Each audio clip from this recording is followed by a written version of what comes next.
Yo, what is going on, everybody? It is Sunday afternoon, and next podcast is live.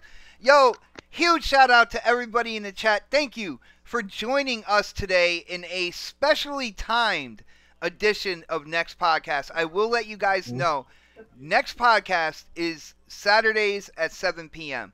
Unfortunately, for some rhyme or reason, I got scheduled to close the vape shop, my actual job, last night. So we couldn't do the show, but we definitely wanted to come together and talk games with you guys. So we came together, and today, 2 p.m., and here we are. But, guys, we can't really continue with the show until we go in on the intros. Yo, what's up? You said my name. Oh, I was talking to my old lady. My bad. What's up, Mrs. K Mega? Yeah. He said I'm doing a podcast. Yeah. Yeah. She said. Oh, he said, "What's up, Miss K Mega?" Yeah. There we go. See, and yo, she's got a podcast voice. Maybe we can have her on as a special guest one time. You know what I'm saying? Oh yeah, she can come on as a special guest. Nice, nice, bro. But What am I gonna talk about? Mobile phone games. well, no, tell her Nintendo Switch and how she hasn't gotten one yet. We ain't talking about Nintendo Switch. Get out of here. All right, guys. Yeah, I know. Stop it. I know. Get out of here. Get out of here. Stop causing trouble. Yo, guys. All right, introductions. First off, I want to introduce the hardest real world job, like working man on the panel. I'm sorry, K Mega, I gotta say this because this dude, all he does is work, sleep, eat, work, sleep, eat. Lately, his job has been driving him up a wall. But he is one of the most opinionated and one of the most entertaining YouTubers that I personally know. Knoxximus! Yo, what's good, everybody? We doing it. We doing it today at 2 p.m. I got like 2 hours. 2 hours sleep, dude. Let's get it, dude. Let's get that it. is dedication. That is dedication to the show and to the community, man. Thank you, brother, for jumping in on here. Dude, you gotta start playing that lotto. Maybe you hit that lotto, and you, saying, right? you don't. Then I could book it from that job and be like, yo. Fuck out of here with your time and a half, man. They try to entice you, but then after a while, it's like, dude, you're working me to the bone here, yo. Yeah, bro, they gotta let me live, man. They're not letting me live. Well, I hope you found some time, to game. We did have February 15th. A bunch of games dropped. We are definitely going in and talking about that as well. Hopefully, you've been able to play more than, say, Crackdown. But we'll get into that. We'll get into that when we go to the topics. Next on the list, yes, guys, he put down the Save the World gloves one more time just to spend a couple hours with us to talk games. My brother from the West Coast, Dark Optimus! First off, I gotta say, I don't ever throw down the towel when saving the world. I'm actually saving the world while I'm doing this podcast. He's boxing Godzilla right now. Like I do, I do both. Why not? I also gotta say that I'm also taking donations for me to get Metro Exodus. Dude, you need it. Saying, you need it. I know, man. I see people posting up stuff, and I'm just like, damn, dude. I wish somebody could mooch me that, but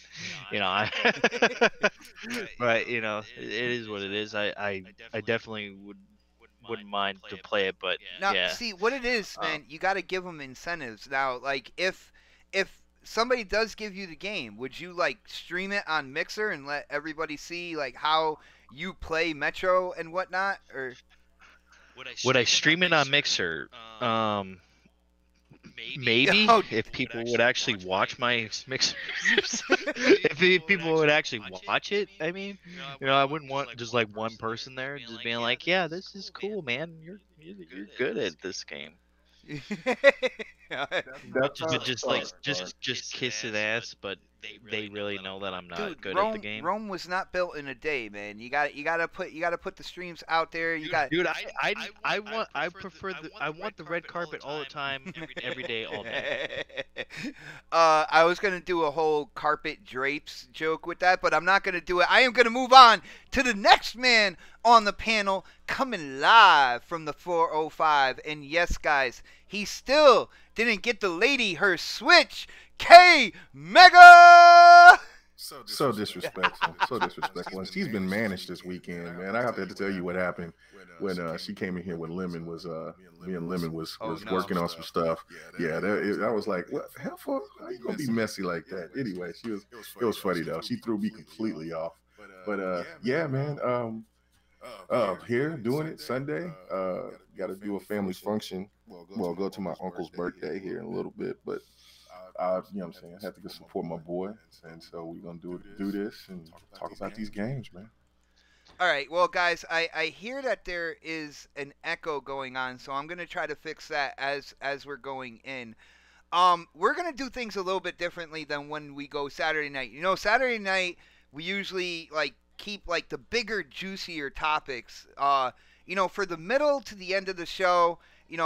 Really give it to the people who hang out with us, the most. But I have a feeling we're going to have to talk about Crackdown before we talk about the rest of the games. Because if we talk about, the games that dropped February 15th, people are going to share their opinions on Crackdown, then we're just going to get into the whole Crackdown thing. So, I am working on the echo, so guys, bear with me on that. But when it comes down to it, man. I'm doing the best I can while trying to talk about a topic. You try to do this, Stark.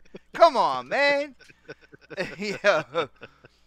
But when it comes down to it, Crackdown was released. Yes, it is an Xbox exclusive. It is the game that has been about 5 years in development. Couple delays. We've seen the whole tech demo of like the cloud and its destruction with the multiplayer. But when it came out, a lot of reviewers had a lot of things to say about mediocrity, basically to the point where if you look at the Metacritic score, and the Metacritic score is a bunch of reviewers' scores kind of averaged together, all right?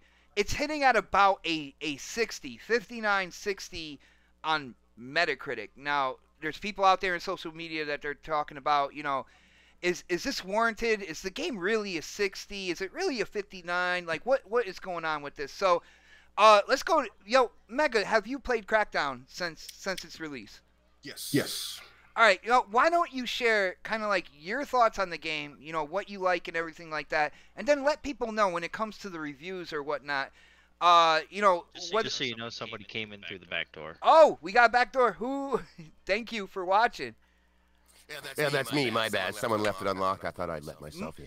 Yo, our brother So Shady joining us, brother. Yo, what is good, He's So kind of like Shady? a nasty ass bastard. Yeah, coming through the back door. Oh, man. Good Lord, get out of the gutter, my man. Oh! Man, I'm I coming was through the just back door. throwing another protective layer on the igloo out there, making sure the dog sled team was fed and my bro had the provisions necessary in the polar bear lookout for the day. You know how it is up in Canada. You live in an igloo too, so do I, here in California. Hold up here, dog.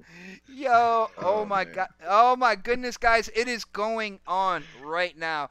All right, So Shady, I'm going to K Mega first. I'm definitely gonna come down the line to you. Thank you, my brother, for joining us. It went from a fire show to quite possibly a blockbuster show right now. Mega, share your thoughts. What do you think about Crackdown and about the reviews as well? Do you think that the reviews were justified in any way? Okay. The game, I play it, jump in. It seems like it was that these reviews may be warranted because it looks a little different, you know, especially the way the character looks, all of that.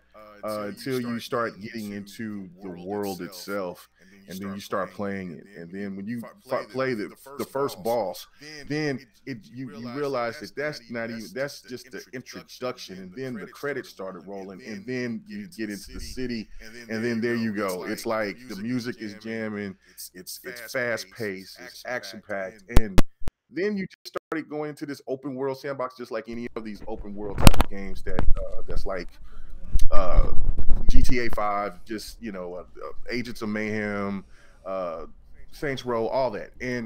But the thing about this game is that it's Crackdown, and it stays true to the Crackdown way.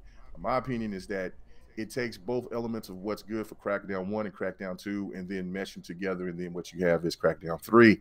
The multiplayer aspect of it, it's fun. It won't be for everybody because it's one of those things. It kind of reminds me a little bit of Quake, or you know, one of those type of games where you're jumping around, doing a lot of traversing, and it's auto lock. But if you play the game, then you kind of understand why they have the auto lock. You can use different clever ways to try to get out of the cover and all of those different things.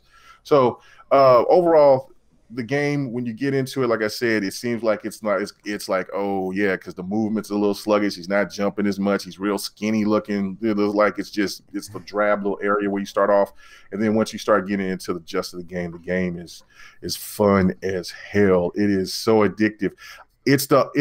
I got Jump Force. I got Anthem. Oh, I feel bad for you with the Jump Force, man.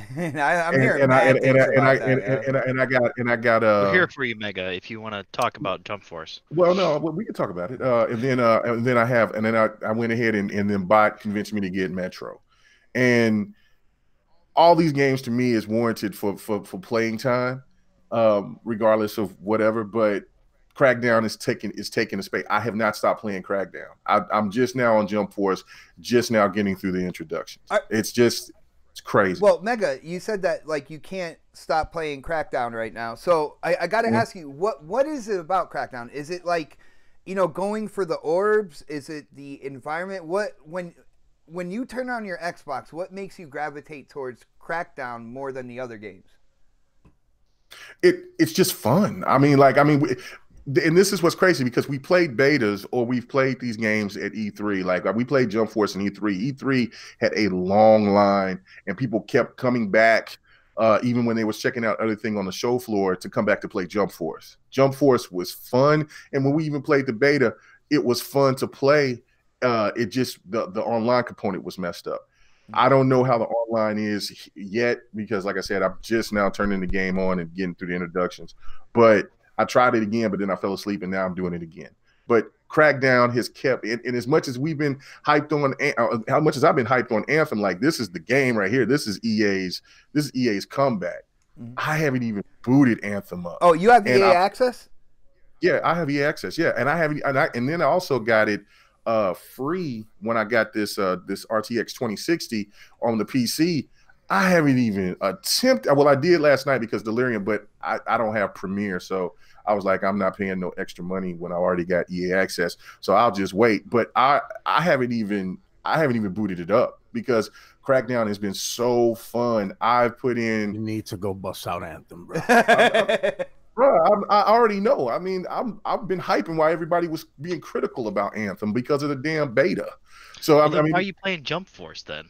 Come on. Well, because I'm a fighter. I love fighters, and I want to see if everything that these ratings that they were talking about was true. I got to go through the list. I like that reasoning right there, man. Like, yo, let me see it for myself, or let me see it for myself, because already, like, we sit there and we said, like, yeah, there's a lot of black eyes with this game Crackdown, but the one main thing is that you have to play the game for yourself to understand if it's your type of game.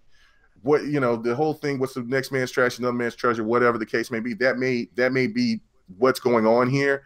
but the game is definitely not a damn 60, 61. The game is actually, it runs better than a lot of games that starts off. It's smooth, haven't had any hiccups at all.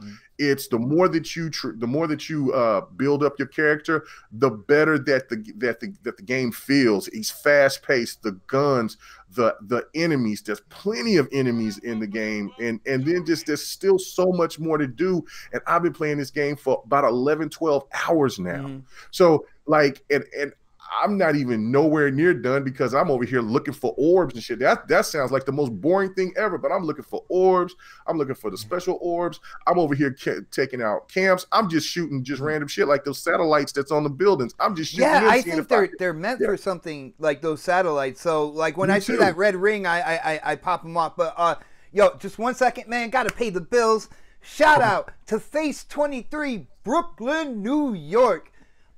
Put in on the super chat, thank you for the support, brother. He said there is nothing wrong with liking a game, but it's okay to acknowledge Crackdown 3 is a mediocre game compared to other publishers' games. People say they don't recommend Crackdown 3 for $60, but Game Pass it, not a good look. And you know, I know, Face, I know you're talking about me. I said that on Crossfire as well. That I was like, you know what? I'm not going to sign my name behind, hey, guys, go ahead and spend $60 on this game, because there's another way to get in and to see if you like it personally, all right? As long as there's Game Pass there and the game's coming out on Game Pass, I would suggest, hey, throw that $10 down on it and see for yourself if you like it, if you would sign off on spending the money, you know, for full retail, physical copy, digital copy of that game. That's what I was trying to say. I won't sign off on, hey, you definitely have to go spend $60 on this game. There's another option there. And if there's another option there, I take that into account. I'm not going to do what some people out there do and try to ignore the fact that Game Pass is there and that the game is on Game Pass. I would say that would be the best option for you to initially play the game and then decide for yourself if you want to put that money down. That's what I was saying. But yeah, no, I totally agree. I think for the people that's been on the fence, and if people like that read the reviews and they follow reviews and they feel that the reviews could be justifiable, then Game Pass it. I don't see anything wrong with that. Nice. But as for me, I knew that I wanted this game, and especially after I played the multiplayer, so I went ahead and put, you know what I'm saying, I risked it all, baby, and I am totally pleased with my purchase. That should say something. As much as I am been hyped for Anthem, I have been in Jump Force. I have been playing nothing but Crackdown 3. Dude, that definitely says something, because at the end of the day, man, you gravitate to what you like at that point in time, man. Exactly, and I'm having a blast with that game. Matter of fact, like I said, I'm just now starting Jump Force, and I'm still itching to get back on Crackdown. That game is really, really fun. It's entertaining, and look, people could call it whatever they want to. You know what I'm saying? The eye of the beholder. That's their business. But to me, it is not a mediocre game. That game to me is anywhere from a 78 to an 80, to an 80 score. It's a fun ass game. It's what Crackdown it is, and with the online, long as they get this damn party chat thing up. I know that they showed the whatever. They gave a tweet out yesterday saying that now they're gonna bring it in the patch as soon as possible. This game is fun. So just everybody just decide what they want to. Right. But I like. Well, we got definitely get the other other panel members in on this. I'm gonna go with Knox, because I know Knox, you weren't really big on Crackdown. I think this was gonna be your first crack at the game. Crackdown 3. Did you get a chance to play it at all, man? I mean, look, I'm gonna keep it a buck. I know you guys, I've said it before right here on the show that I was not a fan. It did pique my interest when I saw the multiplayer. That quickly disappointed me when I tried the multiplayer, so that's a done deal. And then it's Crackdown. So like Mega said, if you're a fan of Crackdown, you're gonna love it. You're gonna have a blast, and that's okay. Go ahead and enjoy it. Me, I don't like the gameplay. I don't like its style. I don't like, looking for orbs, and that's just not me. I don't like to just sit there and do that. And I don't like the way the controls felt. They felt sluggish to me. I didn't enjoy it. I didn't enjoy it. I could see why a lot of people are saying that the game is mediocre. And my concern with that is that it just becomes, I don't want it to set a precedence or to set a trend that everything that's coming out of Microsoft's camp is going to be mediocre, and that's okay because you can Game Pass it. That's what I don't want to start happening. I want it to be like Forza. It's an awesome game, and you can Game Pass it. That's what I want. I don't want Sea of Thieves. You can Game Pass it. State of Decay. You can Game Pass it. You know, and now Crackdown 3. You can Game Pass it. Nah, man. That needs to change, and it's 3 in a row. And again, no, we had Forza Horizon in there, bro. No, that's what I said. But that's okay, I said Forza. Forza's the first one. I said Forza's the one that you goes, yo, it's Forza. It's great, and you can Game Pass it. Awesome. You know what I mean? Yeah. The other three is well, you know, at least you can Game Pass it. You see what I'm saying? That it turns it into that, and I don't want that to happen. Now again, I am not a big fan of Crackdown, so I can't say that because, you know, like, you guys enjoy it. If you enjoy it, that's cool. But I don't, so it's not fair. Now, the other two, for sure, I wanted to go in there really enjoying the series, and I just didn't like what I got. I thought Sea of Thieves was unfinished, although it was greatly polished. It looked fantastic. It was not a complete game. It was an unfinished game, and it was a bore fest. And even if it could be great now, for all I know, I won't know because I'll never give it a chance. I don't care if you're done. You're pretty much done with it, right? I'm done. You know me. Yeah, no fixer-uppers. Dude, I had hope in the beginning, but then as you kept talking, I started hearing the words you're saying. I was like, uh-oh. Yeah, he's not going back to that. Again, hitting up the super chat. Thank you, my brother, Mr. Axel1324. He says, shout out to the next podcast. Crackdown is a 72 in Axel's opinion. And Axel, me being a Crackdown fan, I can kind of see that. I might lean towards your score as kind of like my opinion as well. I don't know, like, no, listen, that's my whole thing. It's great. I thought Rise Son of Rome was a 9, but you know, in Rise Son of Rome, I could see the hate. With Crackdown 3, I don't see the hate. I can't, even if they really are, because I know they the media tends to hate on Microsoft no matter what. Horizon Zero Dawn is great. Crackdown 3 is mediocre. You know, I thought Horizon Zero Dawn was all right. I thought it was like a 7.5. First impression of Horizon, when you first go in, like, your jaw drops at like the world. Visually, yes, but you know, and then all of a sudden, was not the perfect game make. I found it was all right. It was okay. I ended the whole game. It was all right. It's no God of War. Shit, I'll tell you that.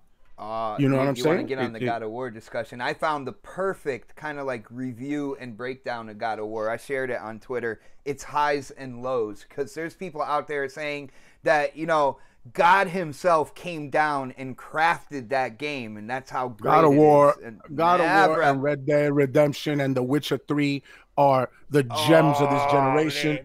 I don't care what anybody says. That's just facts. You could look whatever. Like I said, people always gonna find something. See, okay, but Knox, listen to you. You know what I'm saying? You just said that it's facts. No, it's your opinion. This is what we get into this situation. I mean, right. No, God of War is great. God of War is great. And you can put that. I definitely say God of War is the best PlayStation 4 exclusive. But story-wise, nothing touched Detroit. You're right. God of War is, but it was God of War 3. Yeah, God of War story is not that great to me. What about The Witcher? Good, what about The Witcher 3? Oh, no, The Witcher 3 story is off the chain, if you want to say nothing. The Witcher 3 is still the staple of this generation to me. That's what I say. Me too. And then Red Dead Redemption is second. Then when it comes to overall story, for me, is Detroit. Yo, guys, Axel is going in on you guys. He's like, God of War has nothing on Zelda Breath of the Wild, man. And you know what? I haven't played that. And You know what? I haven't played that either. Livewire has been saying, like, man, I cannot believe how good Zelda is. So I like I said, I got to get that Switch because I really do want to play Zelda. So I'm not going to knock it. I think I own it. I own it. I just haven't played it. I do own it, and one day I will. You know, I think Mrs. K Mega, when you said I got to get that Switch Mega, she was in the other room like nodding her head up and down like Yeah.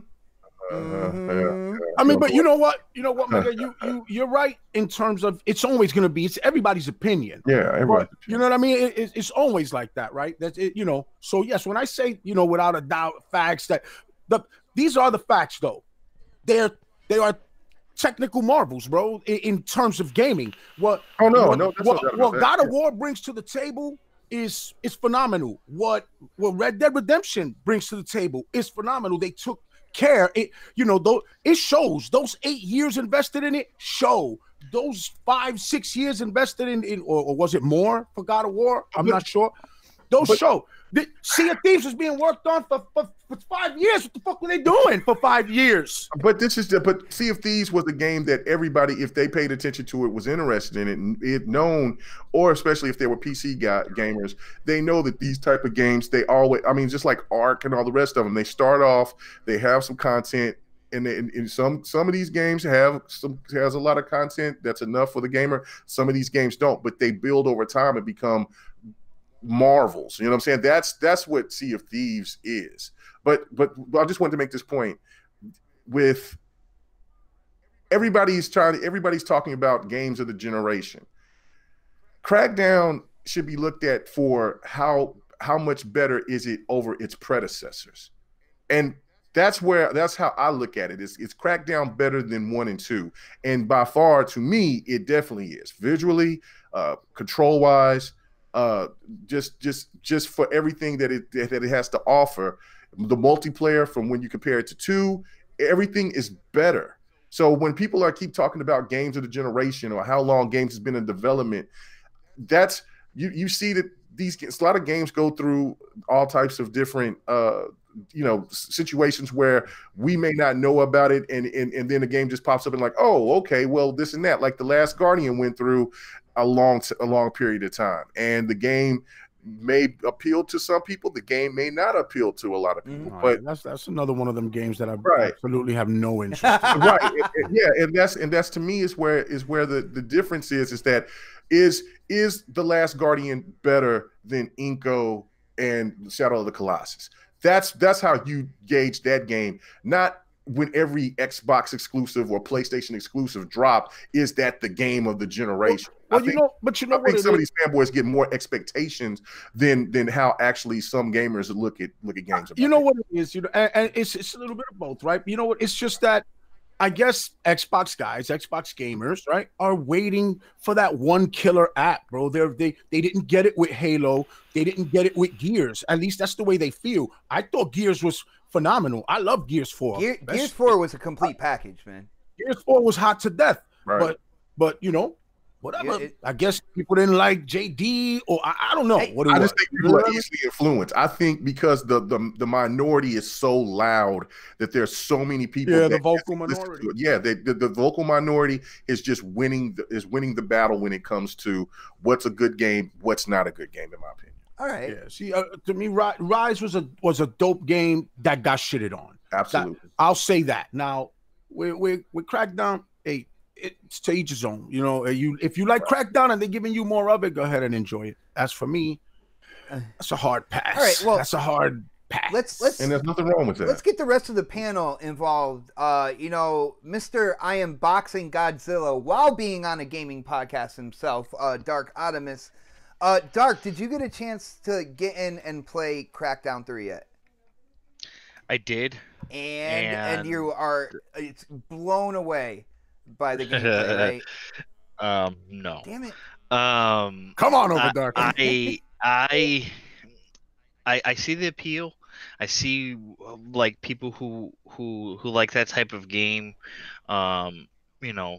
It's kind of funny because I like GTA. I like Red Dead. I like those games. I never really liked the Saints Row games. I played 1 and 2, and 2 was probably my favorite one out of the whole franchise. I like that one. But then Crackdown was out. I played the first one, wasn't that good. Played the second one, I was like, eh. And then this third one, I'm just like, maybe it's just me. I'm just not into these type of games. That's what it sounds I don't know like, what man. it is. It like, does sound like that. yeah, it's just like I don't get any. I don't feel like I'm getting any satisfaction out of games like this because maybe it's just like I like to, you know, I'm more of an RPG guy, so like I like to get, you know, armor and find things and craft, you know, little, you know, trinkets like you know you did in The Witcher 3. Like I love that Little game. That's trinkets. probably Like one I of my just favorite. pictured you like made a necklace for a villager or something. I mean, I wouldn't go that far, but yeah, for me, this game just, you know, I see the reviews. Some of them are completely in left field somewhere. You know, they just kind of like they just I don't know what was going on with them at that time when they were playing the game. I mean, I listened to Rand's Oh, I'm about to mute. review. I'm about to mute you right now for that. Yeah, no, I'm just playing. Shout out to No, Rand. I listened to Rand's review. I was like, I took some points from him. I was just like, oh, you know what? He's got some points there. He I played wouldn't- Barbie and 100%ed Barbie, man. No, I know.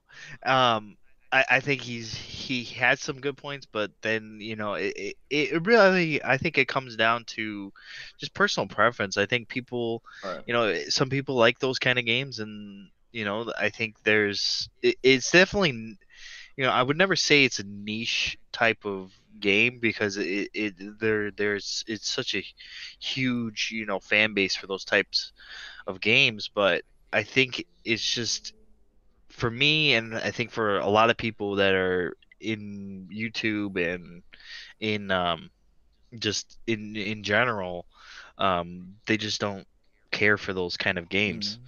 Okay, well, I can definitely see where you're coming from. And now let's go to the man on the panel who turned this from a fire podcast to an absolute blockbuster. Yo, so shady. I don't know your history with Crackdown. I don't know if you got into the first two. So you got to let us know if you are a quote unquote Crackdown guy and if you had a chance to get in on Crackdown 3 yet. Am I a Crackdown guy? I'm a goddamn crackhead. Let me tell you, It's man. still not an answer, though. Yeah.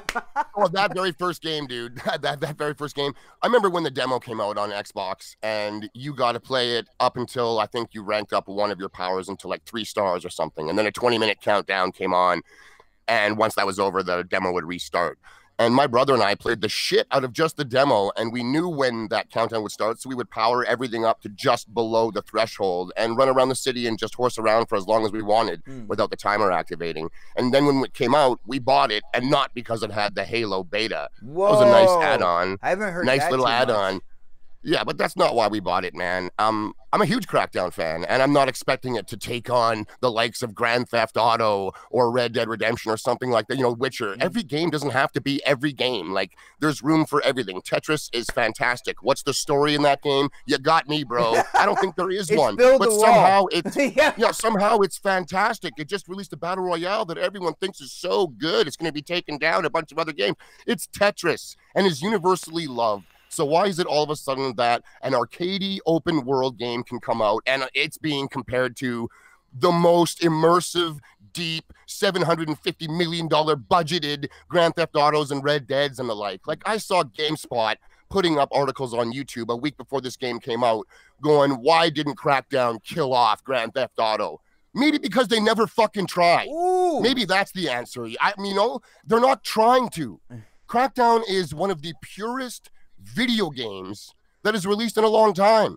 You can just load it up at any time and go. You're not bogged down by this gigantic Oscar bait story where you need to know what the fuck is happening with it to really enjoy the level. I miss the times where I could load up my favorite levels on a game and just dive in and play it because the gameplay was awesome. The enemies are fun to kill. They're put in wicked scenarios for me to fight them. That kind of stuff is few and far between today. It's also narrative bogged down, and I'm sick of it. It's not that story in games is a bad thing, but it shouldn't be the only thing. Right. Too often these days I hear the story in that game was great. No one talks about gameplay anymore. It's the story, but they can't talk about too much story. It's story or and you can't say too much about the story because everyone's so spoiler sensitive. So maybe that's why everyone bitches and complains and just whines about everything video games today instead of talking about what it is that makes it entertaining for them. And if it's just the story that's entertaining, that's a fail for me in video games. I'm playing a game to play a game, not watch a narrative in cutscenes or any of that stuff. Some games do it insane, and I love it when they do. Nice. Yep. Most games don't. Most games' story really gets broken down to the princess is in the castle, go get her. Oh, she's in another castle. It's very generic. They're very generic. Yeah. The acting is usually kind of shitty. I would love for them all to be improved, of course. But it's not the story is what brings me to games. So back to Crackdown, that is pure gameplay, man. It's weird because you start off as this weak, little, awkward agent.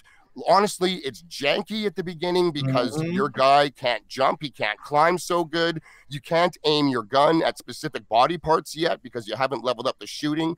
The driving is abhorrent. Literally, it's like your guy is driving with both feet while blindfolded. Like, it's ridiculous, quite frankly. But once you put in an hour or so and actually power up each skill once, which doesn't take that long. I mean, you have to play the game. Weird.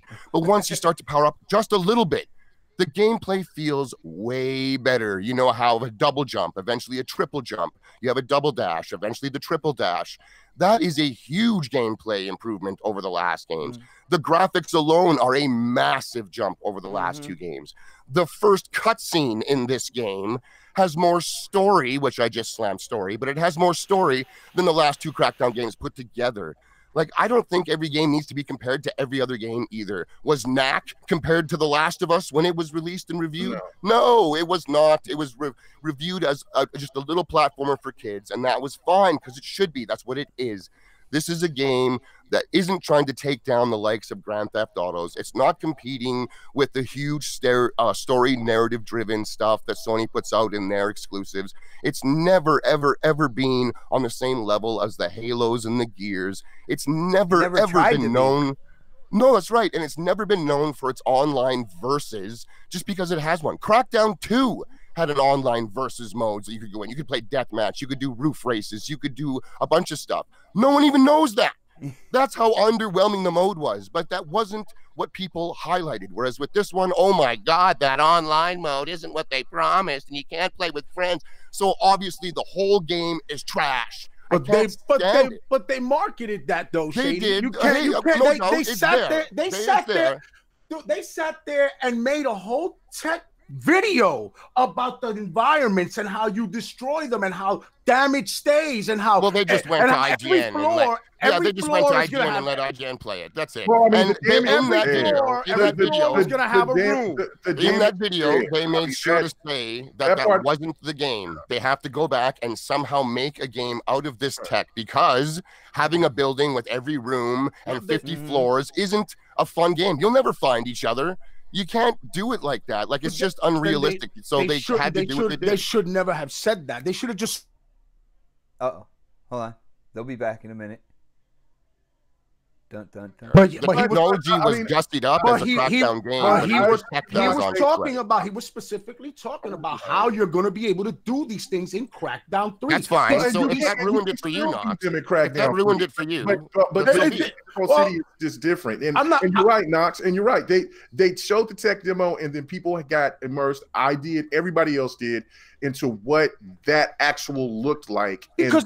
Because it piqued everyone. It piqued everyone's interest, is what I'm saying. Hold on. Shady's talking. You shut your trap. Oh, damn. How about this? Shady going into I was fucking hyped. I was hyped for that Crackdown multiplayer. When they showed that tech demo, I loved it, man. That was on a level we'd never seen. Like, it truly was. It was gorgeous. It looked amazing. Seeing those buildings domino into each other and all the balconies stacking up and smashing. It was incredible. Am I mad that it's not like that? Yes, I am.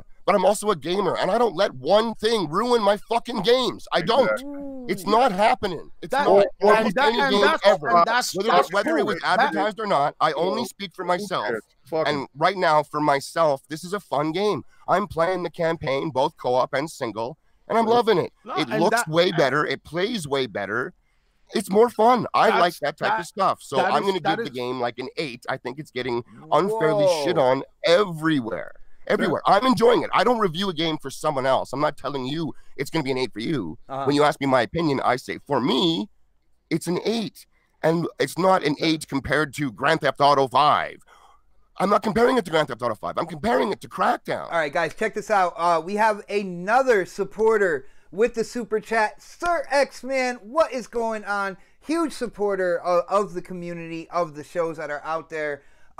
Basically, he says, Crackdown is just way too much fun, and fun is more important than graphics to me. Always some of the funnest games ever never had great graphics. And Sir X-Man, I see what you're saying. And Shady, I wanted to say something when you said this is like the purest video game that has come out in a long time in terms of fun and everything like that. I will let you know that there is a gaming media out there that believes the exact same thing. I don't know if... Yeah, me too. It's Inside Gaming and Funhouse. Well, Funhouse, exactly, dude. I totally agree, because like even with a Call of Duty, man, I can't load up any Joe Blow level really without having a whole bunch of narrative slammed at me, even throughout the game. Like, I just want to shoot a bunch of guys, not all the time, but sometimes, and those games are few and far between. So that means there's an opening, like a space, a void. Crackdown fills it, man. I can turn it on. I don't have to wonder what some gigantic RPG tree is up to. Where was I going? Why am I wearing this equipment? Why do I have this sword? I don't know where I was going. Mid-mission, all that stuff. It gets in the way a lot of times unless you know life, a game. If you put it down for a while and come back to it, Jesus, you're lost. Whereas Crackdown, you can't get lost. What narratives and things like that do for gaming is it gives you it makes it the point of why you're doing what you're doing. I don't want to go collect 15. I can only speak for me. This is my personal opinion, right? I don't want to go collect 15 of these and kill 20 of those just to bring it back to an NPC and nothing happens. If it moves the story along, if I just crafted a sword because now I gotta go after that invests me in the game. And no doubt. I want that narrative. So I don't like mindless gameplay. That's not my cup of tea, with the exception of Destiny, and that's why I complain about Destiny. I was just going to say, but what about Destiny? But okay, but let me give my piece. Okay, so this is the thing how I look at it. It's just like with anything that has to do or that's related with entertainment, there's always going to be critics that like a certain type of entertainment. For instance, look at the Fast and Furious series. Okay, maybe there are people that love the first 2 or 3, but hated the last iterations of Fast and the Furious because it's so over the top. It's mindless fun, but people still go and watch it. But you still have critics that will critique the game. Or say that game, but the movie, and say that it's give it low ratings and things like that because it doesn't have enough substance. So look, I mean, I don't think anybody would be excited to go see Fast and Furious if it still has the same writing and dialogue as Chocolate. You see what I'm saying? But you don't go Fast and the Furious if you want to see the piano. So this is the thing I was explaining me and Don and everybody was talking about it last night, and I was just making this point. Like I you know what I'm saying, I have a lot of respect and love for Rand, right? But I just feel that why would Rand want to do a review for that game if that's not his cup of tea? That's like me making a review for No Man's Sky. And I have made it very apparent of how I am not going to support that game. There's fanboys that said, oh, it's on Xbox, you're going to support it.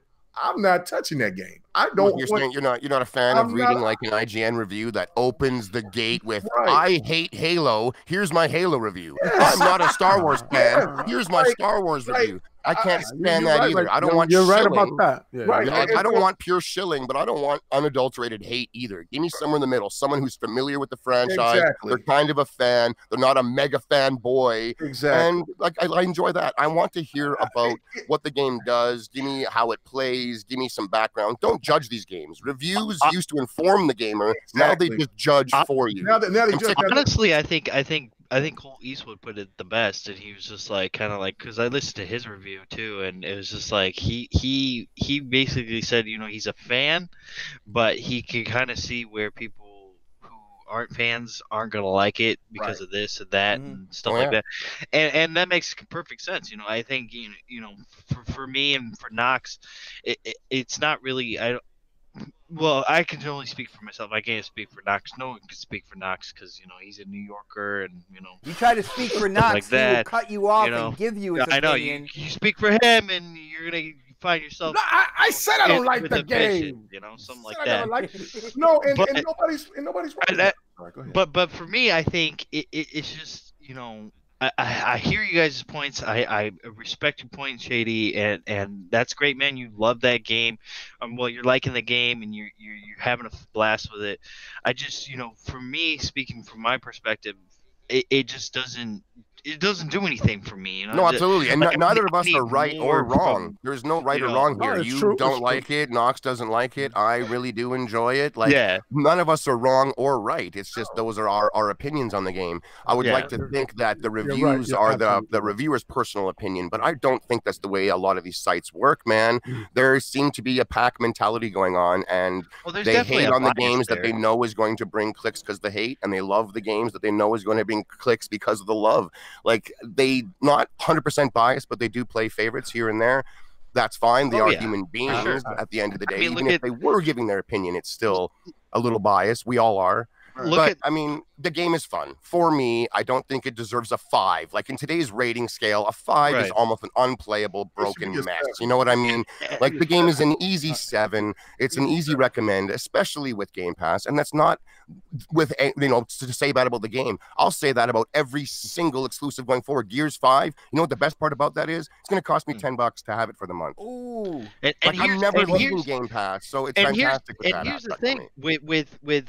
with that, it's like you know, if you look, this is the closest thing I could probably compare Crackdown to, because they're both exclusives, were in development for a long time.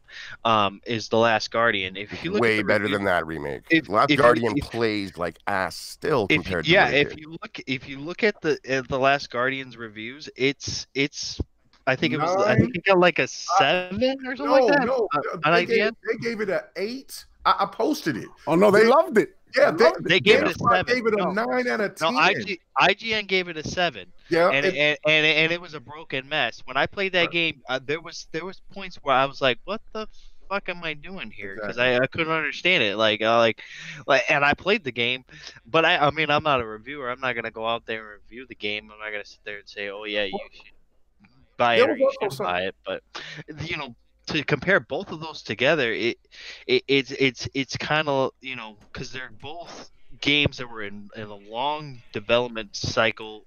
Of course, you know, Last Guardian was in even a longer development cycle, and it still got better reviews because Oh yeah, of the and fact that honestly, Last Guardian is the same game, same story, same bosses, Yeah. same everything, prettier graphics, same shit controls, still got a decent review. Crackdown is a different game. It has a better story. It's a different city, better graphics, bigger, more weapons, more gadgets, a multiplayer mode, More controversial as abilities. it may be. I'm enjoying. It has more abilities, and it somehow is revealing less than the first 2 games, You know- even Crackdown 2, which wasn't exactly liked by a lot of people. and There's I'll give something weird Crackdown here. 3 credit because Hold I'll on, give guys. One Crackdown second. 3 credit. Hold on.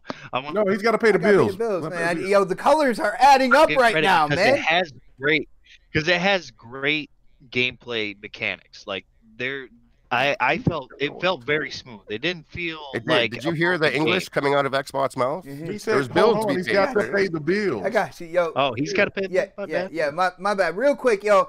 Face 23, who is hitting up this super chat, supporting the channel. Thank you, my brother. He says, does Microsoft releasing those low-scoring games on Game Pass hurt the perception of the Xbox brand even further? And Sir X-Man hitting up the super chat again. Thank you, bro. He said all the hate for Crackdown was free advertising. So basically he's saying even though it was negative, it is free advertising.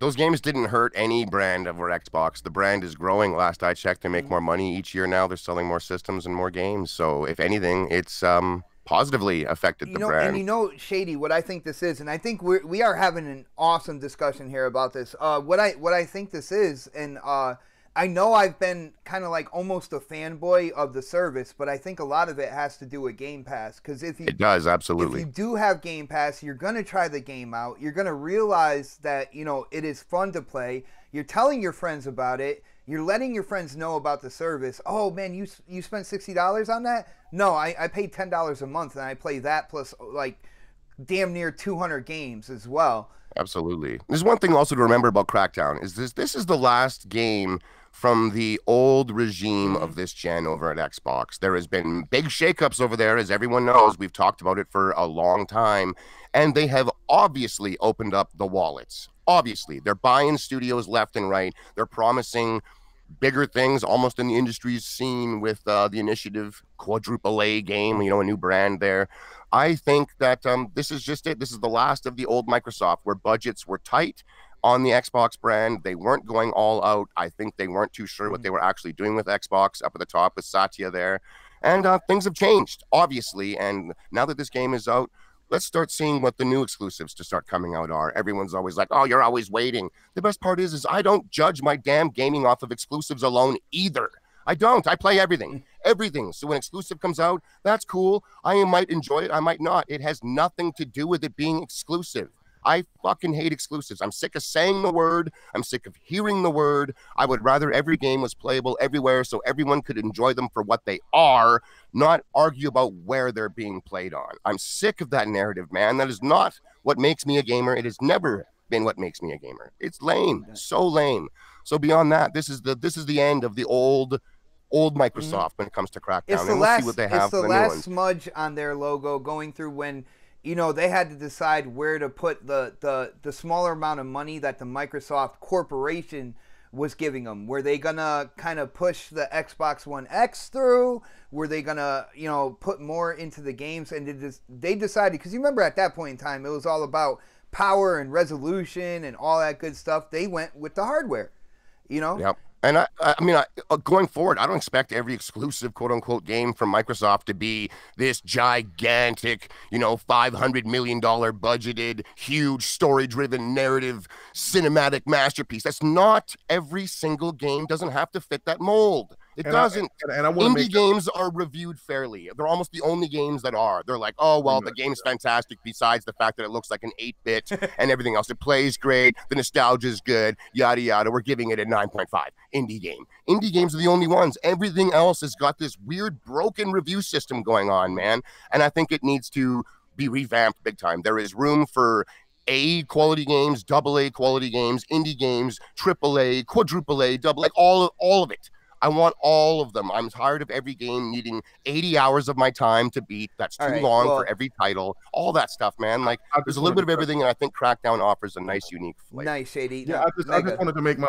I was getting to you because then we're going to switch up. I just wanted to allude to, I totally agree. This the one thing that I felt that is missing that we had last gen was the difference in quality of game. Like for instance, Crackdown, if Crackdown 3 came out last gen, nobody would be looking at it as this $500 million exclusive that should go out and go and compete against. Xbox was on top last gen. That's why. Well, no. What I'm saying is that one thing that we had last gen was different tiers of games. You had your double A, you had your triple A, you had your saying the games that just came out that were not that like indies, what we could call indies now with the Xbox Arcade and stuff like that. I don't mind Xbox bringing lower tiered games that aren't that, you know what I'm saying, that aren't going to be all huge, big budgets. I understand that this game went through a lot of development hell, and it's got a black eye. I've said this, and I know that for the criticisms, if people don't like it and people think it's trash, good for you. That's fine. I'm not mad at that. I don't care about it. But I don't want every game from PlayStation as well being this big, huge AAA, because as they alluded to, we are not going to be bringing too many of these games out. We're just going to more focus on going into our next topic, brother. Can I do the segue? Right. So that's what I'm saying. You know what I'm saying? I want as many games as these companies can pump out, and let the gamers decide which games they want to play and which games they don't want to play. I hate that the review system has been tainted so much to where once Phil Spencer said something about single player experiences is different, and then EA said the same. Both of these companies, Microsoft or I should say Xbox and EA, is getting slammed because the industry is thinking that multiplayer games are the future going forward and not single player. Nice. Now, check this out. Snaps hit up the super chat, and on the super chat, huge shout out to Snaps, part of the Next Podcast family.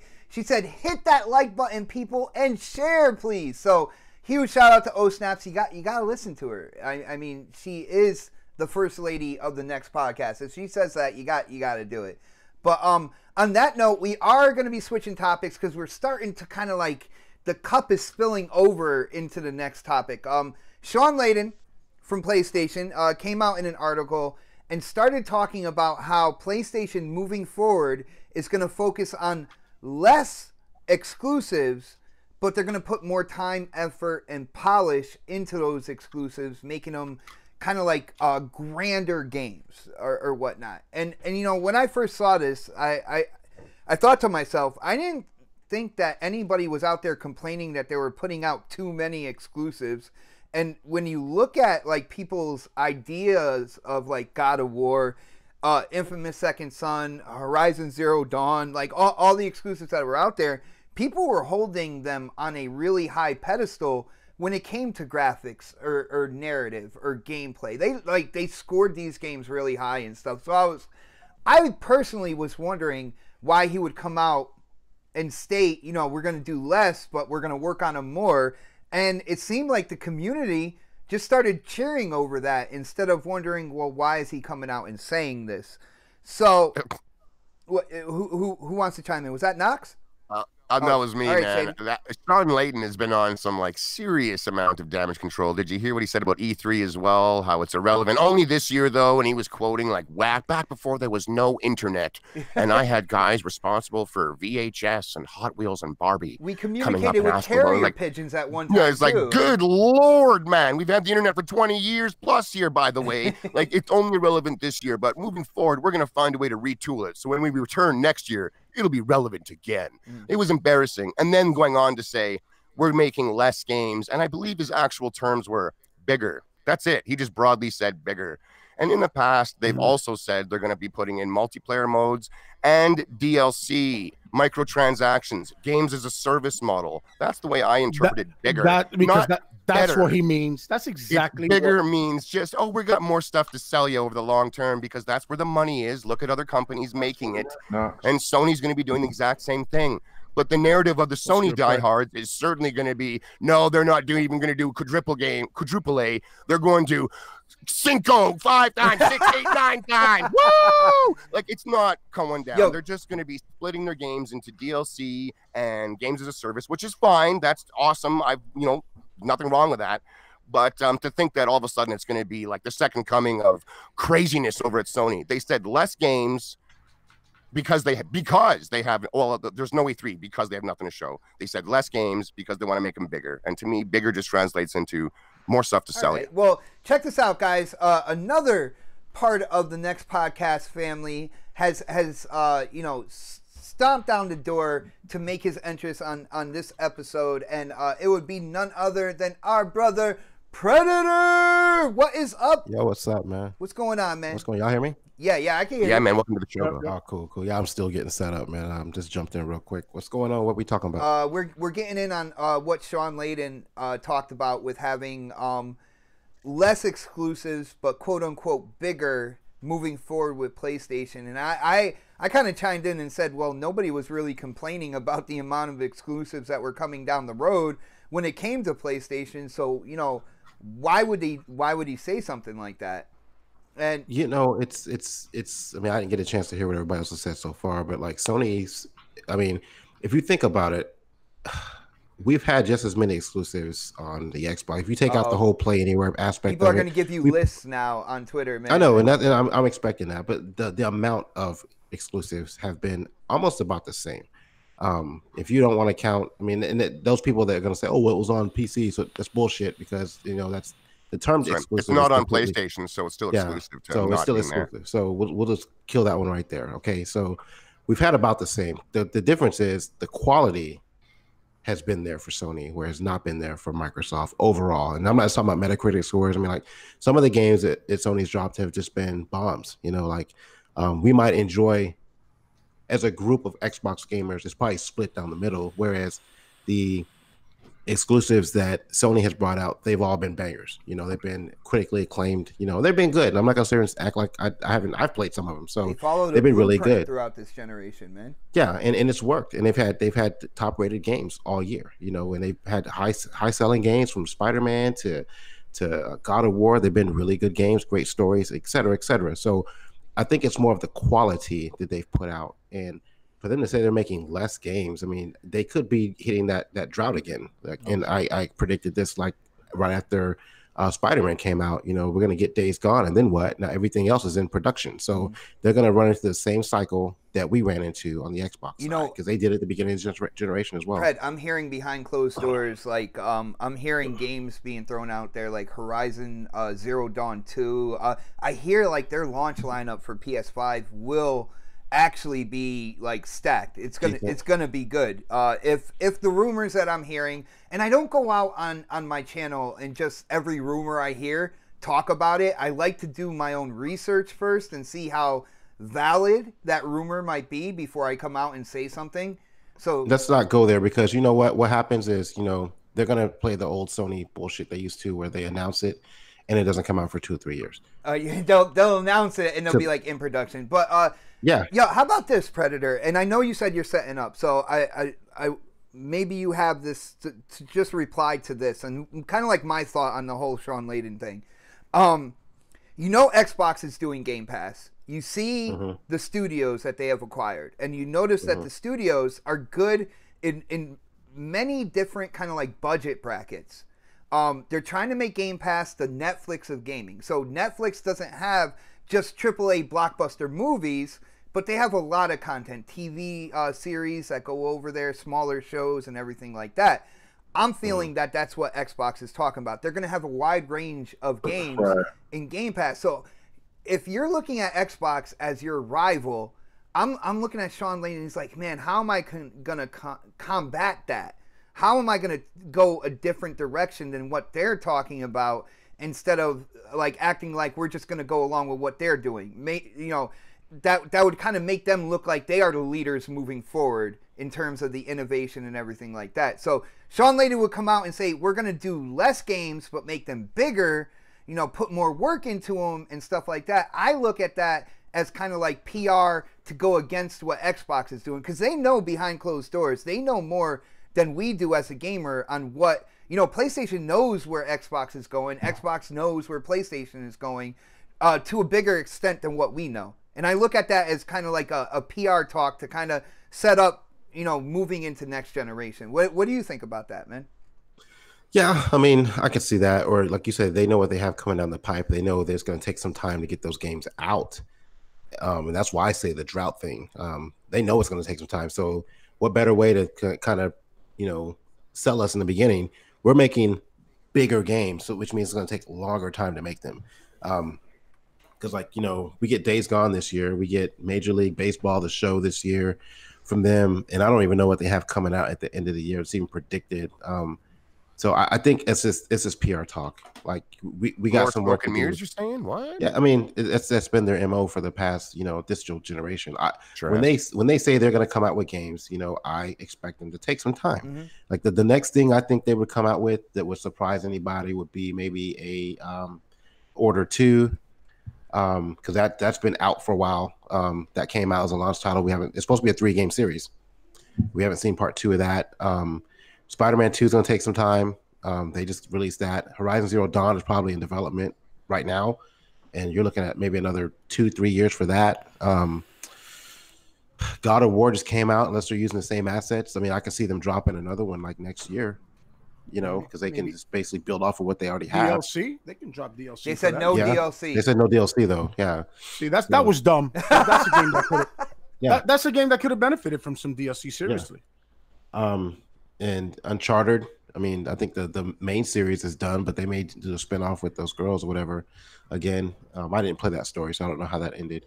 I mean, like some of the games they have assets for, because we just had God of War when Gears of War. Gears of War. I'm sorry, Gears of War. We've got the next Gears of War is coming out here probably at the end of this year. So, so like you're looking at, if you already have the assets available, you're looking at maybe a 2-year dev time. Just depending on how much they finished with the original story. I'm saying God of War. I could see them dropping that as a launch title, but I don't know. It depends on where they're at in their cycle, because we're at the same boat. I tweeted this earlier today. It's like all those games that came out on Xbox that were announced years ago that took years to make, like Ashen, Below, Crackdown. All those games have been made. So now what? What do we have down the pipe? Because we have no fucking clue other than Gears, Halo, and Ori. Well, Halo Gears. Down the pipe, and Halo. Yeah, Halo's got fucking another 2 years maybe. So I'm putting it out there. Well, yeah, was it 29? No, I'm putting it out there that Halo Infinite is going to be a launch title. Yeah, man. But that's my opinion on that, man. Yeah, I mean, I'm with you on that too. But it's Halo and Forza.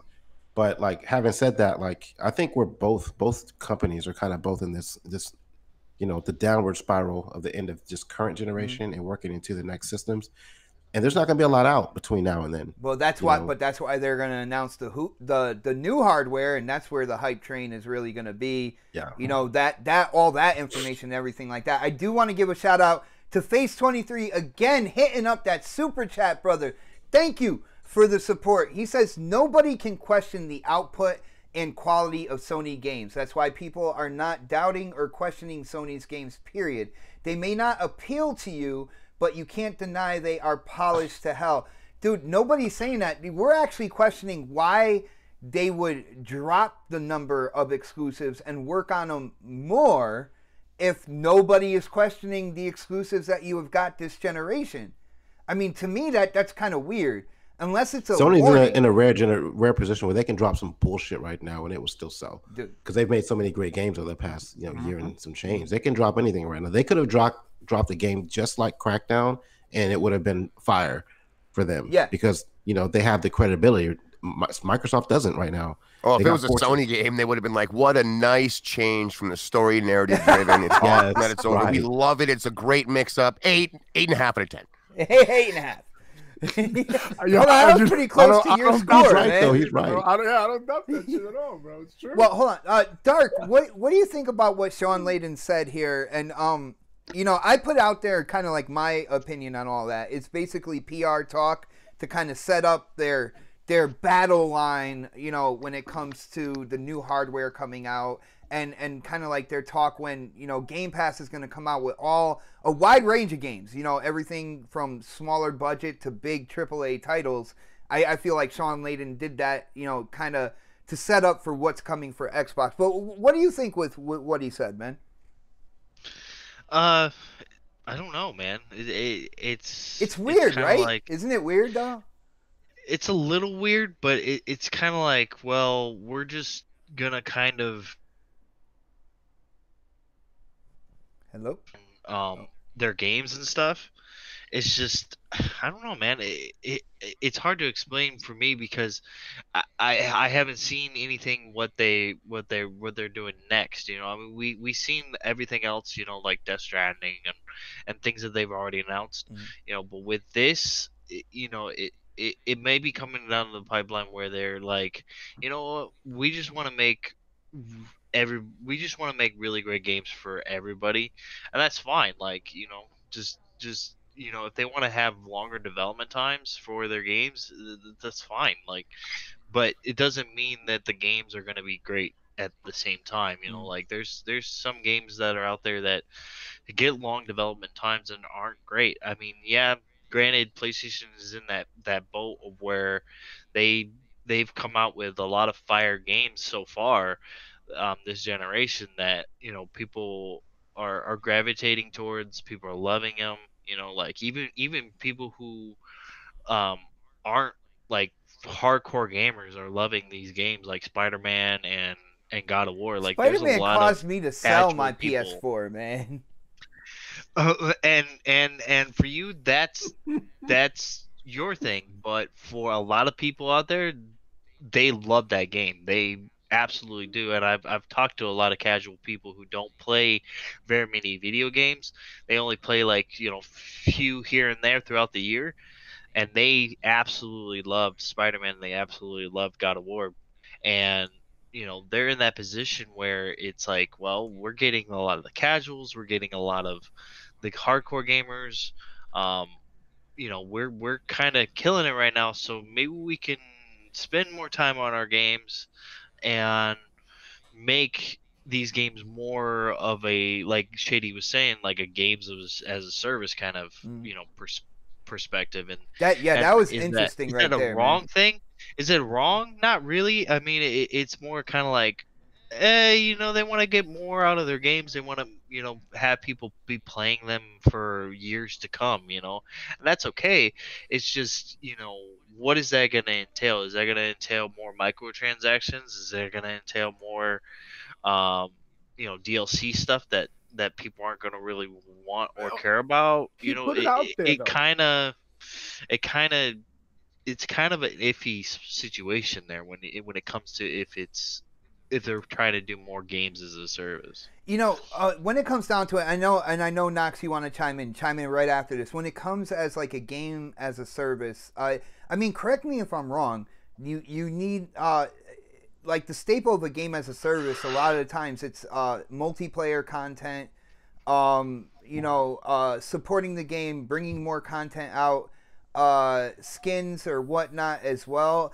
Like when I think of Sony and what made them popular this generation, everybody talks about single player narrative driven games, really no real multiplayer. Uncharted, I believe, had multiplayer and such, but that's not what people really talk about. Do you really think that, because I think this is interesting, do you think that Sony is geared up for a game as a service kind of like mentality moving into PlayStation 5? I think they're more like inclined to go as to more like something along the lines, not multiplayer wise, but I think something more along the lines of how they come out with the Horizon Zero Dawn, and then they came out with that expansion. I'm more inclined to thinking that they're probably going to do more of that kind of stuff with their games, but having it be just more development time to just put all that stuff in the game, plus giving people an option to either pay for the next DLC or whatever season pass or DLC, like having those options, stuff like that. I don't know. I don't think they're gonna. I don't really think they want to focus on multiplayer, because I mean they kind of have a good running with just regular, with just single player. He said he does. Shawn Layden said he does. He says he wants to focus on multiplayer. He says that's where they're lacking. That is true. He said that's where they're lacking, and they do want to focus on multiplayer. That guys weren't playing great multiplayer. I mean, a lot of guys are playing great multiplayers like The Last of Us had, and it was a very good multiplayer that's pretty obscure. So they see that they got the potential. They absolutely want to capitalize on it, and Shady's right. It's true. Look at Gears, right? Gears multiplayer is awesome, and when you can sit there and grind for them little boxes or go ahead and buy them, that Sony wants in. Yeah, they would definitely want in on that. Sony wants in on stuff like that. And that's where they're going to focus on. That's what he means when he's saying he's going to, we're going to cut it. We're going to chill out. Yeah, all right. You're going to chill out to add a nice hot multiplayer component maybe to your exclusive. If you do it and it's great, go ahead. But if you just want to sit there and try to like make a Fortnite or whatever, then good luck, because that's you know what I mean. That's not your forte. Sony. That was so cold, K Megan. Why? What happened? His gameplay. Yo, He just for did. I was gonna try to chime in. I watched the gameplay and I tried to chime in like when I think I know certain gameplay is coming up from a certain whoever made it. But I know we didn't hear really K Mega when it came to this whole Shawn Layden thing. So I definitely want to hear Mega's opinions on this, man. Where do you think this is coming from? I mean, you heard a wide range of opinions. Shady kind of came down with that games as a service. I think Knox is in total agreement with that. Where do you stand? Like, where did these words come from when it comes to this guy? I totally agree. It's a stall tactic. What they're saying is that they're not going to be bringing a lot of different type of games. Like, you're not going to see so much of the gravity rushes and things like that. Well, I mean, those are second party. I think the true indicator was when they let I forgot what the name of the people that made Detroit, when they let Quantum Dream go, that they're going to start pulling in their resources to put more money into their games and start bringing in an abundance of different exclusives. Like, Knox, I know what you just said, but they are going to try to pull the Fortnite type of games. Dude, yeah, they're definitely going to try to do that. I don't think they're set up for that, man. We're going to find out. We're going to find out about where the PlayStation fan is, because it sounds like that PlayStation wants to have the best of both worlds, like Microsoft does. The fact of it is that, like we've all said, Microsoft this generation has not had those critically acclaimed story titled games that critics has been raving about on PlayStation.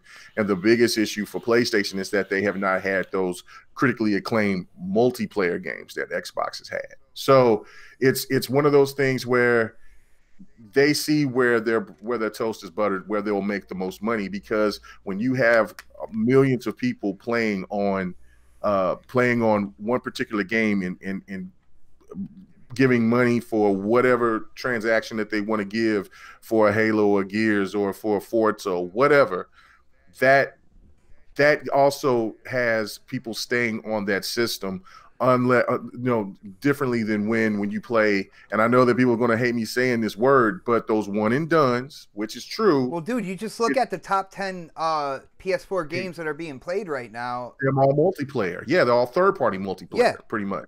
And so the fact of it is PlayStation, the smartest decision for them to do is to add multiplayer to these games, and then that's why I said it would be smart of them if they have the capital to go after Bungie, because then they would have that multiplayer game that would be under their umbrella. But it didn't happen. So they're going to have to work within and do something of that. And then one thing that I thought it was a huge miss for PlayStation, especially with all their critically acclaimed single player games, is that there's only one or two that has DLC.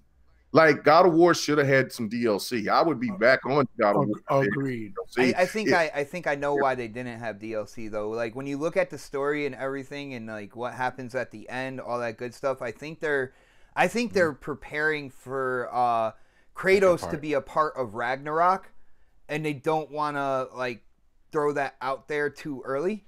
Too early, right, You know right. So yeah, no, that's why I don't. That's why I don't agree with Pred on the fact that God of War is going to come like in 2 years. I think it's going to. They have the assets, we know, but I think that they're holding back those big games for certain times when they don't have any games to throw out there, because I know that this Japanese game that they got, No More Cry or whatever it's called, I can't remember what the name of it is. It looks cool, but how many people are really going to gravitate to it?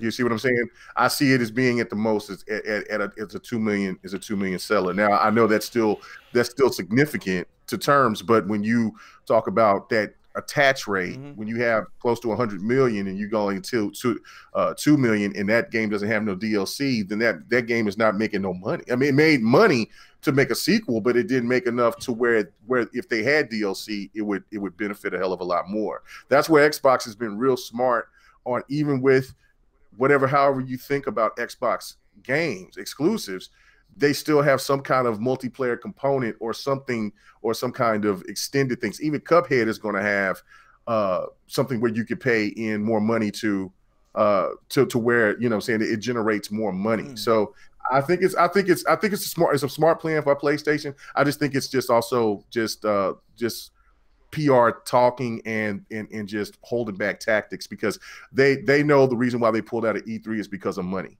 You know what I'm saying? And the one thing that he did also say that was kind of shitty, which nobody didn't really go after him for, was how he just kind of shunned E3 out and saying, well, we have the media on our side, so they could just come to us. Which is damn, I didn't see that part. He absolutely did say that, and it's because he was talking about CES, and he was also talking about the start of when PlayStation started in 1995. Well, journalists and the media, we had to appeal to them because it was a different time then. Now we have the media, and they can just come to us, and we can have our own venue in February. Again, well, he said like the whole thing is like less important now because of the 24/7 news cycle, yada yada. Then the next sentence was, "We have nothing new." Guys, Hangout is acting up. Hold on. So people show up, and they'd be disappointed. So I'm like, the guy contradicted himself about E3 like 3 times in the bloody article. Right. And basically, they don't have anything new to show. He admitted it. We have nothing new. Well, next year, they'll be back, and E3 will be just as important to Sony fans as it always was. Right. Yeah, like that was the one thing, too, is that he contradicted himself as well by saying that about E3, that like the media could come to us. Then he was like, well, you never know. PlayStation experience right there. Right, yeah, but you never know. We could come back to E3 next year. So it's like, you know what? For our financial purposes, we're going to go ahead and milk our gamers by having them pay to come to an event instead of them being able to come to E3 so they can see what's on the show floor. That to me, I was like, damn. Like, but you know what? If PlayStation fans don't want to, they think that it's smart business decision and they don't care about that type of language, then that's fine. Well, Mega, I actually want to kind of expand on that, because like I said, I didn't catch that in the whole thing, but I got to ask the panel, and whoever wants to start, all right? Yeah, you say it first, and then, you know, everybody else let them, you know, form their opinion real quick. But what do you guys think about Layden basically saying that, you know, first off, the media is on our side when people out there are constantly saying there's no media bias out there, that they don't necessarily pick a side. You have Layden basically saying that, well, yes, they do, and they pick our side, and then saying that they should come to us now since, you know, they're on our side. Yo, anybody want to expand any opinions on that? Nobody? Big ego. I mean, he's not wrong. That's what I was saying. I don't think he meant it like they could come to. I think he meant like we can host an event and have the media come to us, as opposed to them participating in this, where the media, it's still the same meaning. Okay, but that's what he's saying. We can have them come to us. Right. You know what I mean? It is what it is. Is he lying though? No, that's what I'm saying. So he ain't lying. You tried to sugarcoat it for him a little bit. Exactly what he meant. Like, look, we have our own venue. We are the darlings of this generation. We are the ones that have all the capital and all the market share. You know what I'm saying? The media is going to follow us wherever we go. So we can pull out of E3. But see, my whole thing is E3 is such a traditional part of the gaming industry. Bringing all the platforms out there, showing what they have going on into the future, that it's like Chevy being like, you know what, our Corvette is so good that we don't have to appear at the auto show because, you know, honestly. Yeah, but that's just gonna exhaust, like Mega already put it out there, bro. That's just gonna exhaust their funds. They're gonna have to pay for all that stage stuff and setting all that up and all that, and get nothing when they can do that on their own, bring in the media, and then charge people to go in. As a business, you can't get mad at that shit as a business. If people stupid enough to go pay for it, then that's like next February. In the same article, he was saying that they're going to be doing something in February, and he didn't mean this February. If they have nothing new to show in June, they got nothing new to show right now, damn it. So he means a year away. There's a full year before we get something big from Sony as far as the show goes. That is such a fail. This company, I don't know what they're doing, man. It's a debauchery over there as far as fan service goes. Hey, you released Spider-Man a while ago. Good. What have you done for me lately? They do what they want, Shady. They do what they want. I mean, look, they got. I mean, and this is the first time that since the sparse moment that we haven't really seen the excitement or those lists of games from PlayStation that's going to be coming out in the year, and then the super hype for Days Gone. I actually think, and this is the smart thing about PlayStation fans, you can't get mad at them on this one, is that when they are reluctant or if there's something bad, any type of bad news, they stay quiet. They may talk about it amongst themselves, but they don't let their shit spill out in the public sector. They talk amongst themselves. Xbox fans, they're like PC fans. They get out there and they get offended and they talk about it and it just festers over.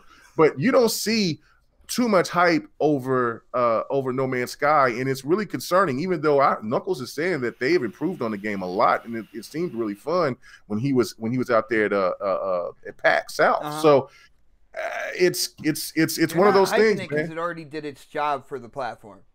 That's pretty much what it is. Like, and it's on Xbox now. If it was still an exclusive and it improved like it had, I'm pretty sure you'd see some Sony guys hyping that and waving that flag. Right there, man. Great point. Well, I mean, I'm talking about Days Gone.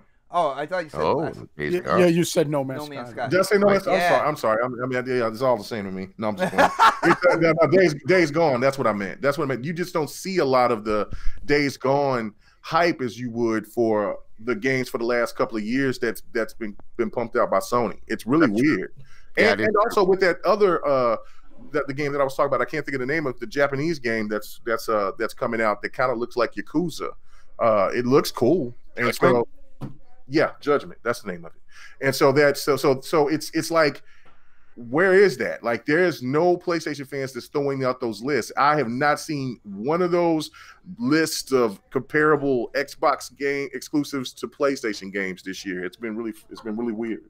Well, on that note, with talking games, I think it's a great time to kind of switch topics because, February 15th has come and gone. A bunch of games have released. You got Crackdown.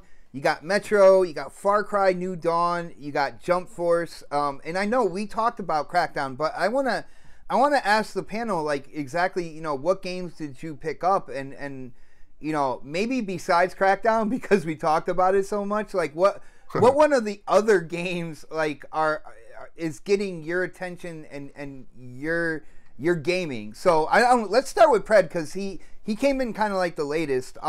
Pred, when it came to February 15th, what games did you pick up, man? Anthem. Oh, damn. Dude, that's for next week. The official release is next week. But well, I have Origin Access, so I can play on the 15th the full game, so I've been playing that. All right, well, since you've been playing that, and even though it wasn't on the list, I want to hear your thoughts on, like, the full game, because, when we came in on the demo, people, not a beta. When we came in on the demo, there were issues and everything going on with the game. What has your experience been like getting in on Anthem, man? So I've been playing. I still have that 10-hour code, whatever, on EA Access. So I was playing it on the 15th. I was playing the 10-hour version on Xbox One X, and it looks a lot better. But the TV I had in the hotel I was in was really shitty. So I got on today, and late last night when I got in, I started playing on PC, and it's more optimized on PC right now, to me, because I can tinker with shit over here. It's 60 frames per second too, so it just feels a lot smoother on PC than it does. I mean, of course, that's most games anyway. But you're sounding like an elitist, bro. I know. I was about to stop myself when I said that, but I mean, it's the same game. It just feels a little more polished, even on the Xbox side. It feels a lot more polished than it did during the demo phase. And there's been some talk about the load times and stuff like that. I don't know if that's specific to I heard some people talking about like, using SSD and external, put your game on there. But you guys should be pleasantly surprised. If you like the demos and the beta, you're gonna still love this game. I don't want to give too much of a story and stuff like that away, but I mean, I've been having fun with it. It's actually expanded more, like inside the Taurus. Is that the name of it? Tarsus area. It's expanded a lot more. There's a lot more shit to do there now that they've opened everything up. So once you get in there, I swear, like the first hour and some change is just like a tutorial. You'll unlock your stuff just like you did before, but like there's like a lot more crap to do. You got your dailies and your monthlies and weeklies and stuff like that. And I haven't gotten into any crazy events yet. I haven't played it that much, but I'm having fun with what I'm playing with so far. Nice. And it's going to keep you occupied for a while. And that's, if it wasn't for this coming out, I probably would have picked up Metro just to kind of hold me over until Anthem and The Division comes out. So but since I have the EA stuff, I'm going to go ahead and play what I can now and just get my fills in until next week. Get on Xbox with you guys. All right, cool. Yeah, I do want to say, and I know we're live, but like when it came up, I think the code you gave me for EA Access actually worked, because even though it said it didn't work, I got the in-game currency on Apex Legends. So I'm gonna go ahead and try to download freaking Anthem. And see if I could do that, man. Yeah, do that. But all right, well, moving on now. Now, Knox, I know you have been working like crazy hours. Are there any games that came out February that you picked up and you were able to get into a little bit, man? Well, I mean, I'm gonna have to go with Pred here and that Anthem, bro. I mean, I know it doesn't drop on the 15th, but I got in the 10 Guys, welcome to Next Podcast, episode 7. No, I'm just playing. Nah, but listen, but all the reservations that I had towards the game, because of the beta, now that I got to play the early access, it's been wiped away. That game is hot, bro. So far, I'm really, really enjoying it. I can't wait to like get in on it more. I couldn't play too much. I played like about 5 hours of it. I couldn't play too much. Like, only 5 hours. Well, so. Yeah, out of the 10, but it was like 2 here, 2 over there, because I had to kind of squeeze it in, So, but I've been trying to like save it for when I'm off on this Tuesday if I don't get freaking mandated again, and then really go in so that on Friday I could, really bust it out. But that game looks like it's gonna be hot, man. I really hope they deliver. So far, I'm liking what they've done, and that's it for me, man. I was thinking about Exodus, but I'm just gonna have to hold off on that. I'm gonna have to hold off on everything and just focus on Anthem. I've been enjoying Exodus, but Knox, I'm pretty sure that shit is hot. Knox, I got a question for you though. This is a big question for you personally. You were able to get 5 hours in on Anthem. Did you uninstall Destiny 2 from your system? I actually installed it on my PS4 Pro. Oh no! I don't know what that means. I have no idea what that. I mean, I just had to like dust off my PS4 Pro, and Destiny needed an update and shit. So I just did it. But now I haven't played, man. I tried to play Destiny a little while ago, for the whole Last Word thing, and I got on with, shout out to the Asha Luca. I got on last with her and her peeps, and we were playing, and it's just, I mean, that's it, bro. It's like I don't care anymore about it. They're not doing anything. Like I knew this whole season pass thing was just gonna be a bullshit con. You know how I felt about that. I don't like the way they did that and charged the $34 for it and whatnot. And Anthem is right now looking like it's poised to give me everything that I'm looking for in a looter shooter that really no other one has given me, and that's Shady's arch enemy, the story. Yeah. No, like I said, when a story's there and it's good, it's fine. But if that's the best part of the game, I think that's a fail on the game's part. It's not that that's the best part. It is. It's included nicely, bro. Like when you go and you do this mission and he's talking to you over the intercom, and you feel like you're just flying that. You're just in that suit, like it puts you in, it immerses you in the world. You know what I mean? You don't feel like you're just doing grindy, fetch questy things, because that's what all games eventually just become, right? You got to rinse and repeat.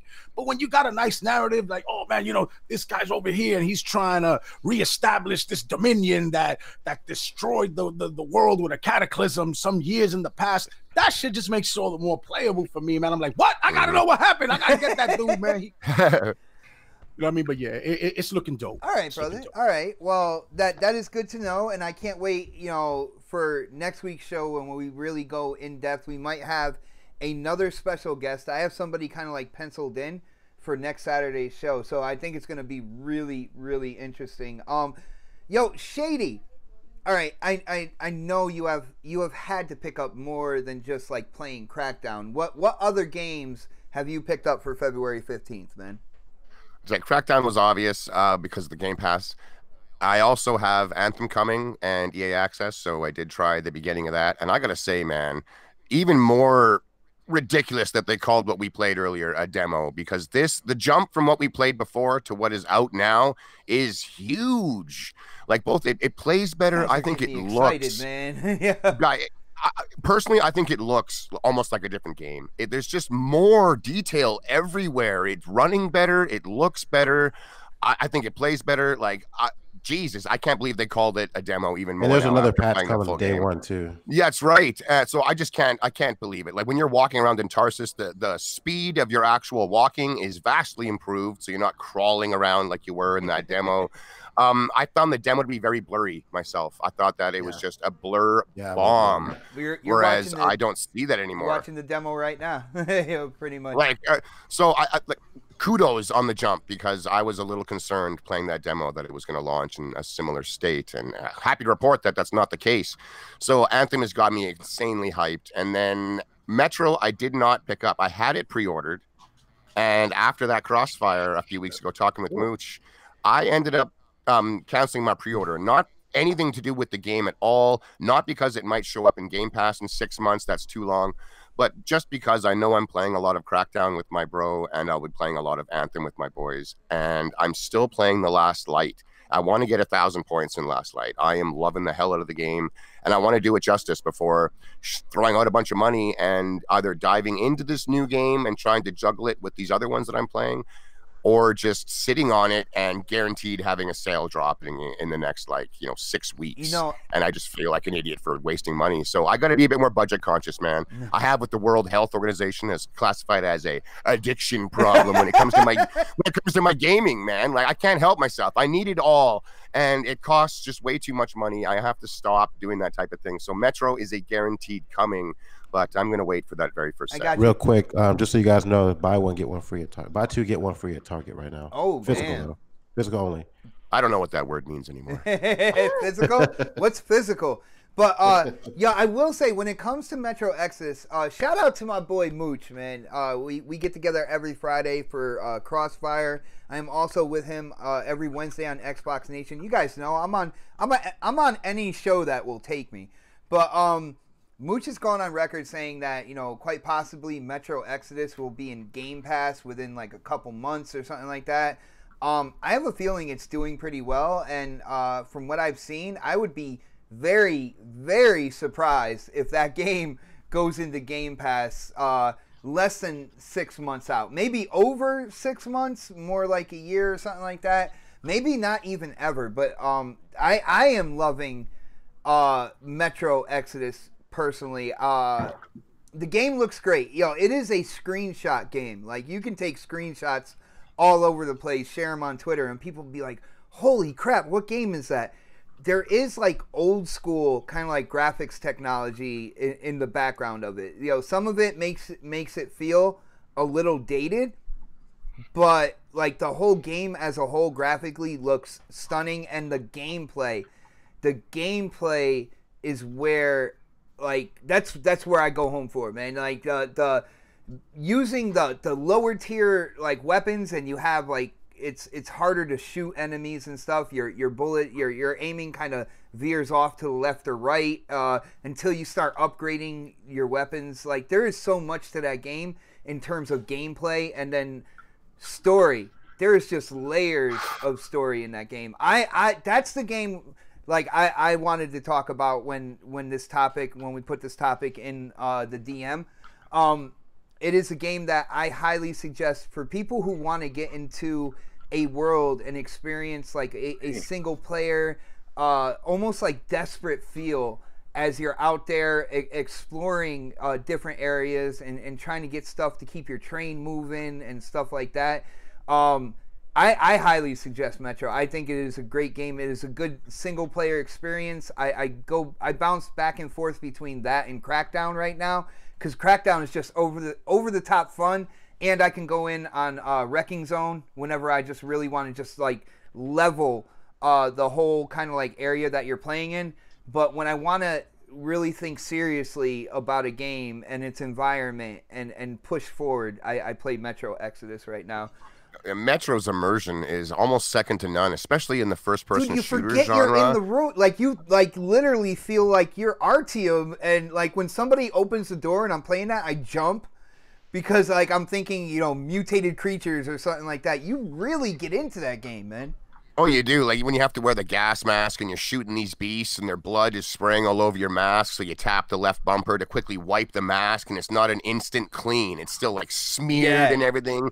There's like a deep fog in the game everywhere. It has high action moments, and then it also has other moments that are really, really well done stealth gameplay. Very rewarding with that aspect of it. It's kind of almost, you don't have to do it stealth either. Like, I think it nails it. It really does. And this new one seems to offer way, way, way more options. Like your guns are getting dirty when you're rolling around in the muck and you got to go and clean them on the fly. You can adjust everything from the scopes to the barrels to the types of ammo that it's shooting. Like it looks just bananas. I cannot wait to get into this game. And I know when I get it, that's all I'm going to play. So I had to it has to wait a little bit. Oh, nice, brother. Yeah, I can definitely see that, man. I just couldn't wait. I was talking to the lady. I'm like, I need this game. We need to find this in our budget. I need to play this game, and I need to play it now. And she was like, okay. Yeah, I handed over my check from work, and I was like, we got to put this in the bank. Then she's like, okay, get what you want. I'm like, yeah. All right, but let's move on to a man who's kind of been silent for a little while, and I really want to hear him talk again, especially about the games that have come out February 15th. None other than Dark Optimus. Dark, what have you picked up? What are you playing that came out on February 15th, man? I only got Game Pass to play Crackdown 3 and didn't like it. So yeah. So I didn't $10 get to pick up down the tube. No, actually $2 because they had the $2 for 2 months. Oh, dude, that's less than a cup of coffee at Dunkin' Donuts. You probably don't know about Dunkin'. So the $2 for, you know, I played Crackdown for maybe like 3. It's well worth it. Like it was well worth the $2 for me. Oh yeah, for me, you know, like I mean, it would have been. I think it would have been a lot, you know, more better if I, you know, would have actually enjoyed the game more. And it's just, you know, not my cup of tea. But I did just get EA access, so I'm gonna hop into Anthem in a little bit. Oh, so you haven't played Anthem yet? No, because I mean everybody's talking about it on here. I kind of wanted to hear what you guys had to say about it first before I actually went in and got EA access and jump in it and play it. And from what I'm hearing from you guys, it sounds fantastic. It sounds good. It sounds like something I want to play. You know, because I love looter shooters. I'm a huge, you know, Destiny player, but you know, I'm still kind of skeptic on Anthem because of the fact that Division 2, like the private beta, I played that freaking private beta for 11 hours, dude. And I absolutely enjoy that cover shooter type of gameplay. So I'm still kind of like, you know, iffy about if I'm going to like Anthem, but I think I will. I mean, me and Mega played Anthem, the VIP demo, but from what, you know, Shady's saying, you know, it's better than the demo, so I'm absolutely excited for that. I think hearing that was just like, it floored me to like just pick up EA access and get it. I think Metro, I definitely want to play Metro, man, but it's just like it's coming out at a point where I'm like, there's a looter shooter coming out next week, and I have to play it because it's. I just like getting loot, man. I love getting that feeling of that You get that it's just legendary that satisfaction. You get that It's one just that legendary. You're satisfaction like, of yeah. just like. Exactly. It's just like, oh yes, I got that legendary that I've been searching for since the game started. Like, or just I love that satisfaction. So, Metro is kind of like on the back burner. I mean, I'm still open to people, mooching it for me. I'm just saying, Oh, yeah. How are you now? I'm just saying, no, I'm just kidding. I don't implore anybody to ever, mooch to a game for me or anything like that. That's definitely But not if you're in my feeling cards. generous right now. I mean, yeah. I mean, if you are, No, I I like haven't that picked goal. up Metro. When you think about Metro as a series, it pains me to say it, but like the whole Yeah. series is kind of slept on. It's not a quality It thing. Like is. it's just a slept on series. So I think this is going to be a Shadow of the Tomb Raider scenario, and it's going to be a It will. steep sale in like 4 or 6 weeks, and you're going to have Yeah. a lot of people screaming that they just bought it 6 weeks ago. Like I Yeah. think so. So that's why I'm doing it, just to save $1. Okay. No, I get that. That's definitely something like that. That's it's definitely makes sense because it is a sleeper hit type of game. It's just it's but from what I've heard, from what I've seen, it looks fantastic. I heard it plays fantastic. Oh, you gotta watch It's one of my just- streams one night, man. Oh, I actually did watch one of your streams, so I didn't like your stream yet, but I usually do that like when I'm at work or whatever. You're when I fired, like bro. everybody's shit. I know, right? But Jump Force, I had no interest in. I know Mega, he's a huge, Mega's loving the review fighting scores fan. on Jump Force right now. I know that. I mean, it's getting, it's getting some good reviews here and there from people that I've listened to on YouTube. So, I mean, it definitely is a fighting game that I see fans liking. I was gonna but say you can people end like it me right who there. It like- definitely is a Well, fighting Pete- game, and that's it. It's a fighting game, and from people like me, like Mortal Kombat or can't wait. Injustice, we're not into those kind of fighting games where it's kind of like that anime type of Dragon Ball. I type can't wait of for Mortal fighting. Kombat, bro. I don't get into those, so I mean, but I implore everybody who do like that kind of stuff, like anime and stuff like that, definitely check it out. Read the reviews, see the people playing it. It looks cool. I mean, it definitely looks like a cool game. It's not for me. I'm not gonna pick it up. But yeah, I think right now, just for me, I'm gonna play the CEA Access. I've just downloaded it. I'm gonna hop into Anthem and I got it. just play Like that. I said, I till gotta next week. check to see if that EA went through because I did get the coins and stuff for Apex, and if it does, I am definitely downloading it and I'm getting my 10 hours out of it. And if I do that, man, shout out to my brother Predator for hooking me up with that code, yo, for real. Now, when you guys do it, I'm gonna tell you right He said now, doo-doo. it's not in EA Access. You're gonna have to go to the store and look at like the actual game, and then it'll kind of change because It's now in EA Access though. Like you can actually go into EA Access through and EA get it. Access and do it. Yeah, you can now. Yeah. Oh, all right. I couldn't do that, and it Yeah, I really think that pissed was me just off. that The UI, little beginning Microsoft there. UI, man. And make sure you exit the game. Like Yeah, completely yeah. quit the game. so Quit it the doesn't count game, for or your us. time don't run out. Because if you suspend it, it counts. Ooh, Right. great pointer right there. I know some people that would just let it go through because it's suspended in the background if you just leave out of it. Yeah. Oh, that is a great pointer. All right, guys. Well, I saved this gamer for last because out of everybody on the panel, this one right here has the ability. He has the he could have bought all the games that came out February 15th. He loves going into such a wide range.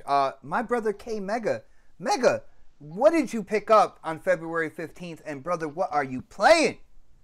Well, right now I'm playing Jump Force, and I just sent out some gameplay and let people decide for themselves. I'm going. Who's your fighter? Who's your number one fighter that you play as? Well, I'm trying to learn right now, but right now it's got to be Trunks. Jesus Oh Christ. yeah, I like Trunks in Dragon Ball Fighter Z. I loved him.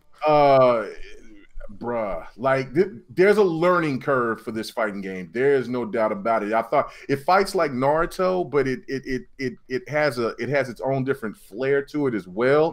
Mm-hmm.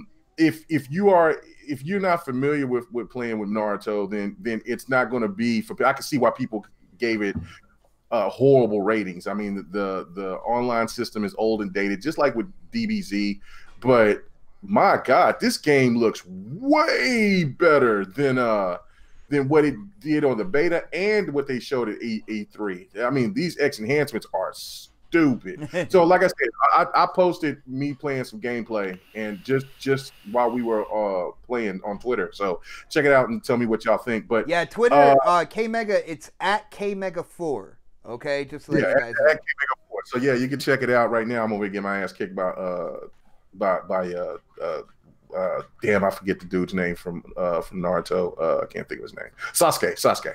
Anyway, but yeah, I got watching your stream. I said, okay, I'm gonna go ahead and risk it all, and I got Metro, and I showed that I played a little bit. Dude, what did you think with that opening to that game, man? That game is beautiful, man. That game.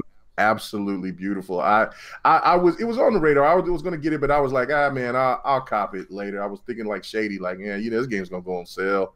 And, I was saying like, this might be the game that get left out, but technically it could be that Jump Force is going to be the game that might get left out, which is crazy. But, because of those bad scores for it. Brother, but talking left out. Nobody has said Far Cry New Dawn yet. Yeah.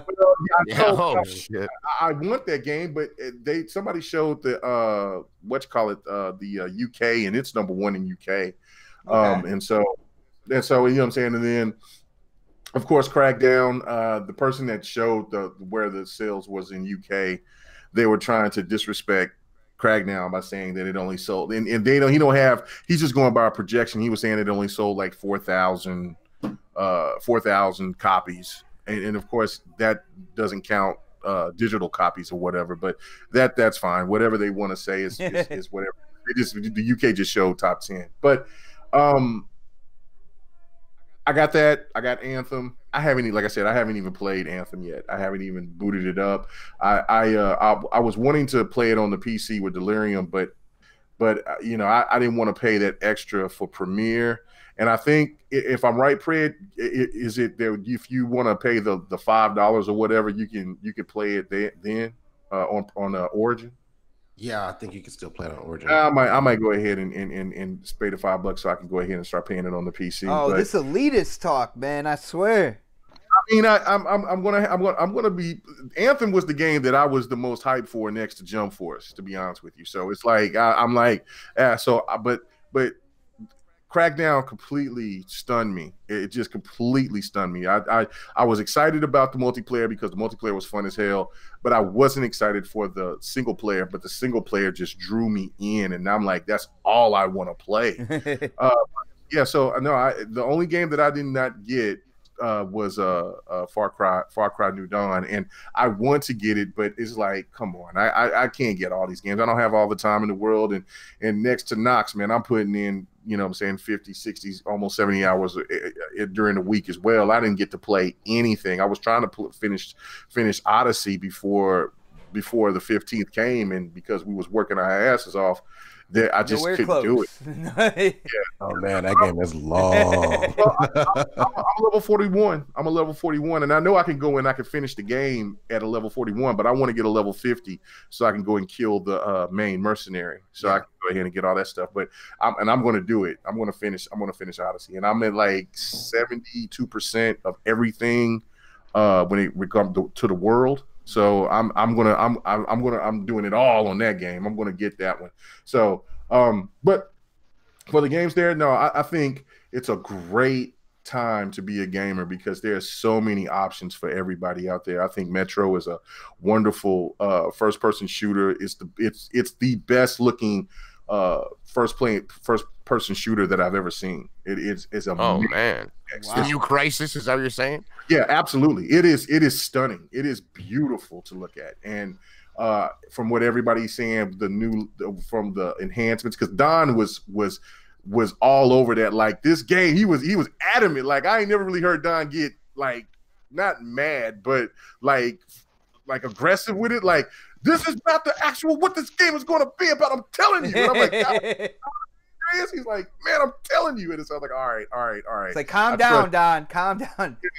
God, you're supposed to be cool and collected. Drink a cup of yak's milk. You'll be okay. Like, Cambodian yak's milk. You'll be all right. But like, this is not, I just don't understand why so many people are not giving this. This is not the actual. And so as Knox alluded to, and everybody else is like, this game looks so much better. Looks like a new game.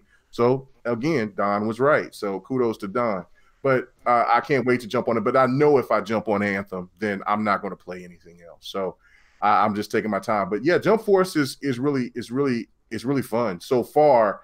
I went through the first part of the story. It's cheesy Japanese banter. I get it. What I hate is that they don't have the actual the English voices, and Goku sounds like a 15-year-old girl. So I'm like, yeah. I'm like, okay, stop it. No. It looks amazing though for a 3D fighting game of this genre with so many characters, 40 characters off the bat. It's beautiful to look at. So kudos to the graphics team to make this game look as good as it does. Nice, brother. And guys, on that note, I think we went right across the panel here. That is the last topic for, I was going to say tonight, because I'm still on, Saturday night and whatnot. For people who follow the show, yes, we did air today, Sunday at 2 p.m., but that is not a change in time. We are a Saturday night, prime time, 7 p.m. podcast, and we will be back doing that this coming Saturday. Huge shout out to the around 90 people checking out the show today. Everybody supporting the show. Thank you guys so much for coming and hanging out with us, even though, it wasn't our usual time. Huge shout out to So Shady for coming through the back door of the house and coming in and basically, man, bringing in some fire opinions on the topics we had. So, brother, like a 40-year-old with a comb over, man, we got to get our plugs in. So, why don't you let people know where they can get a hold of you and if you're up to anything for this coming week, bro? All right, man. And first of all, I just want to say thank you for that, leaving the key under the mat, if you will. I loved it, dude. I'd only been up for maybe 20 minutes, and I saw that you were doing a show this afternoon. Next thing you know, I'm invited. I had to get outside and, get the shoveling done quick so I could get on, because they're an awesome surprise. I loved it. Had a lot of energy today. Thank you so much. Everyone can find me on Twitter. I am So Shady at the Sesh Empire. That's one word. I'm also on Xbox, So Shady. That's 2 words. Also, tomorrow night, you can catch me on the Game Dosage podcast, and this Thursday on the Saltiest Gaming podcast. Nice, bro. Thank you so much. Yeah, thanks so much for coming out here on, Sunday afternoon, spending your time with us, listening to me rant and rave about why I like this or hate that, whatever have you. It's all games, man. I love talking about them. I'm more inclined to talk about what I like about them in this industry than what I hate about them in this industry. Mm-hmm. I'm not a shill. I'm just not here to burn the industry around me, man. I'm not. No. But, yeah, thanks again for having me. I look forward to coming back again. Take it easy out there. Nice, bro. And O-Snaps in the chat asked me to stop doing the plugs joke. Never. I will never stop. I will constantly do that. And I'm glad when you're here at the end of the show to hear me, by the way. But, another gamer, Next Podcast family member. I put out the Next Podcast kind of like bat signal. I didn't know what to expect with changing it over to Sunday. Who was available on the panel, all that good stuff. K Mega was the first one right outright. He's like, I'll be there, no doubt. But I didn't know, who else would be able to make it. And so Dark Optimus came in to save the Next Podcast world one more time. Dark, why don't you let people know where they can get a hold of you to talk games, and if there's anything you're up to for the week, man. Dark booked it. Oh, he did. Oh man, he probably. I bet you Mothra was summoned. He already boxed with Godzilla. He has to duke it out with Mothra right now. But huge shout out to Dark Optimus, again, a part of the Next Podcast family. Thank you, brother, for coming in. Knox on 2 hours sleep, bro, came in and killed it today. Dude, why don't you let people know, where they can get a hold of you to talk games and whatnot. And I know, like I said, you work a lot. You do have a YouTube channel. Is there anything in the near future? I gotta dust it off, man. They're not letting me, man. But hopefully soon I'll have it. You know, you already know. Everybody already knows. You can catch me right here every Saturday with the Next Podcast family. You can catch me on YouTube on my channel in Knox We Trust. Check that out soon. I'll hopefully put up a new episode. I'm gonna even stop saying it until I actually do it. Knoxximus 1 on PSN, Xbox Live, at DKnox on Twitter. And like always, man, it was awesome. Oh, Dark is back, so he can do his outro. Yeah, man, it was good. I wish I could play some Anthem with you guys today, but I'm about to do the 3 S's and get a little 3 hours sleep and then right back to the grind. Yeah, man. I got you, bro. But it was great, man. No doubt, good man. Shit, guys. Good show. Go do what you got to do, and we'll definitely get up on Xbox Live within this week, man. If not, the Don says he can write out a wicked doctor's note for you. You know what I'm saying? So this way you get some free time, yeah. Yeah, I'm gonna have to get like a year supply from you. You're gonna have to send me like 12 of them joints, one for every month. All right. But yeah, man, enough love to the panel, the chat. It was great.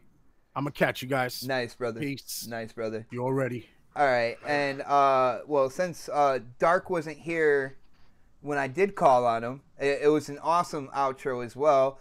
I'm gonna go to Predator. Yo, Pred, Pred, you came in late, but as usual, you came in with definitely well thought out opinions on what we were talking about tonight. You got to let people know where they can get a hold of you to kind of like continue the conversation. And if you are guest starring on any podcast this coming week, man. I've been basically out of commission all week because I've been out of town in Cali. So Predator _H2OS pretty much everywhere, Xbox, Twitter, PlayStation, and on Access and Steam and everything else. So hit me up there. I'm playing Anthem right now. I'll be on that later on today on PC. And I'm not going on any shows I know of this week, but you never know. I might get called upon last minute, anytime, any day. So catch you guys next week. See you guys Saturday. Nice, brother. Nice, brother. And you guys heard my outro before. It was really spot on. It was awesome. It was Dark Optimus's outro, but we're not going to repeat it. We're just going to let him tell you guys where you can get a hold of him, to kind of talk about games, shoot the shit. You know the deal. Yeah, you guys can find me on Twitter at Dark Optimus. You can also find me on Xbox Live, the same name. And if you guys are on Anthem later, hit me up. Or even later on next month, if you're on the Division 2, definitely hit me up because I will be no-lifing that game for probably several months, I will say. Definitely. Nice, brother. And again, like I said, I put up that Next Podcast bat signal, and you answered the call, man. We definitely do appreciate it.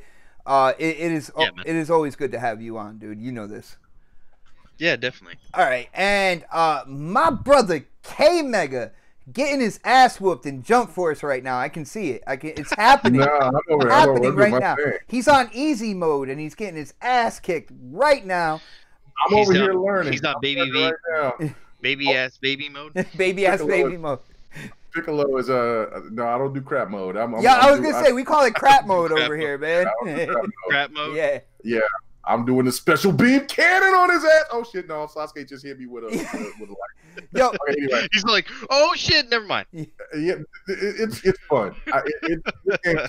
Look, maybe I'm just. Oh shit! No, I'm going to show this because Sasuke's going to kill me. I'm sure. Oh yeah, I'm done. I'm gonna screenshot that though.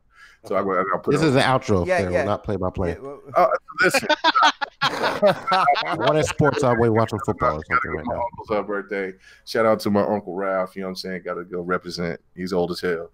So, so anyway, man, yeah, you can check me out on my channel, KMega405.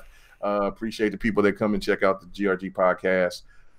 Also, when I come back, might jump on BGST, see what's going on there. But man, yeah, just thanks for checking us out, man, as usual. Nice. And just play games, man. Don't let these review scores or soapbox YouTubers or whatever get into you and make you not want to play games. Try them out for yourself, and if you hate them, you hate them. If you like them, you like them. Yeah, but man. Try them yourself, and then you be the determining factor. And don't let anybody else persuade you to play or dislike, like or dislike a game. That's to me. I just think it's sickening for what's going on in social media and just all around with gaming. You know what I'm saying? Let just the gamers decide themselves. Nice. Don't listen to this Tekken loving.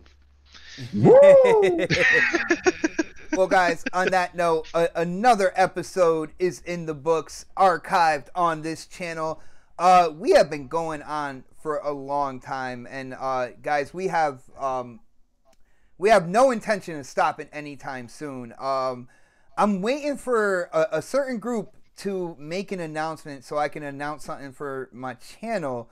And I'm kind of like on the fence right now if I should announce it now, even though they haven't said anything. No, keep them on the hook, man. Just keep it on the hook.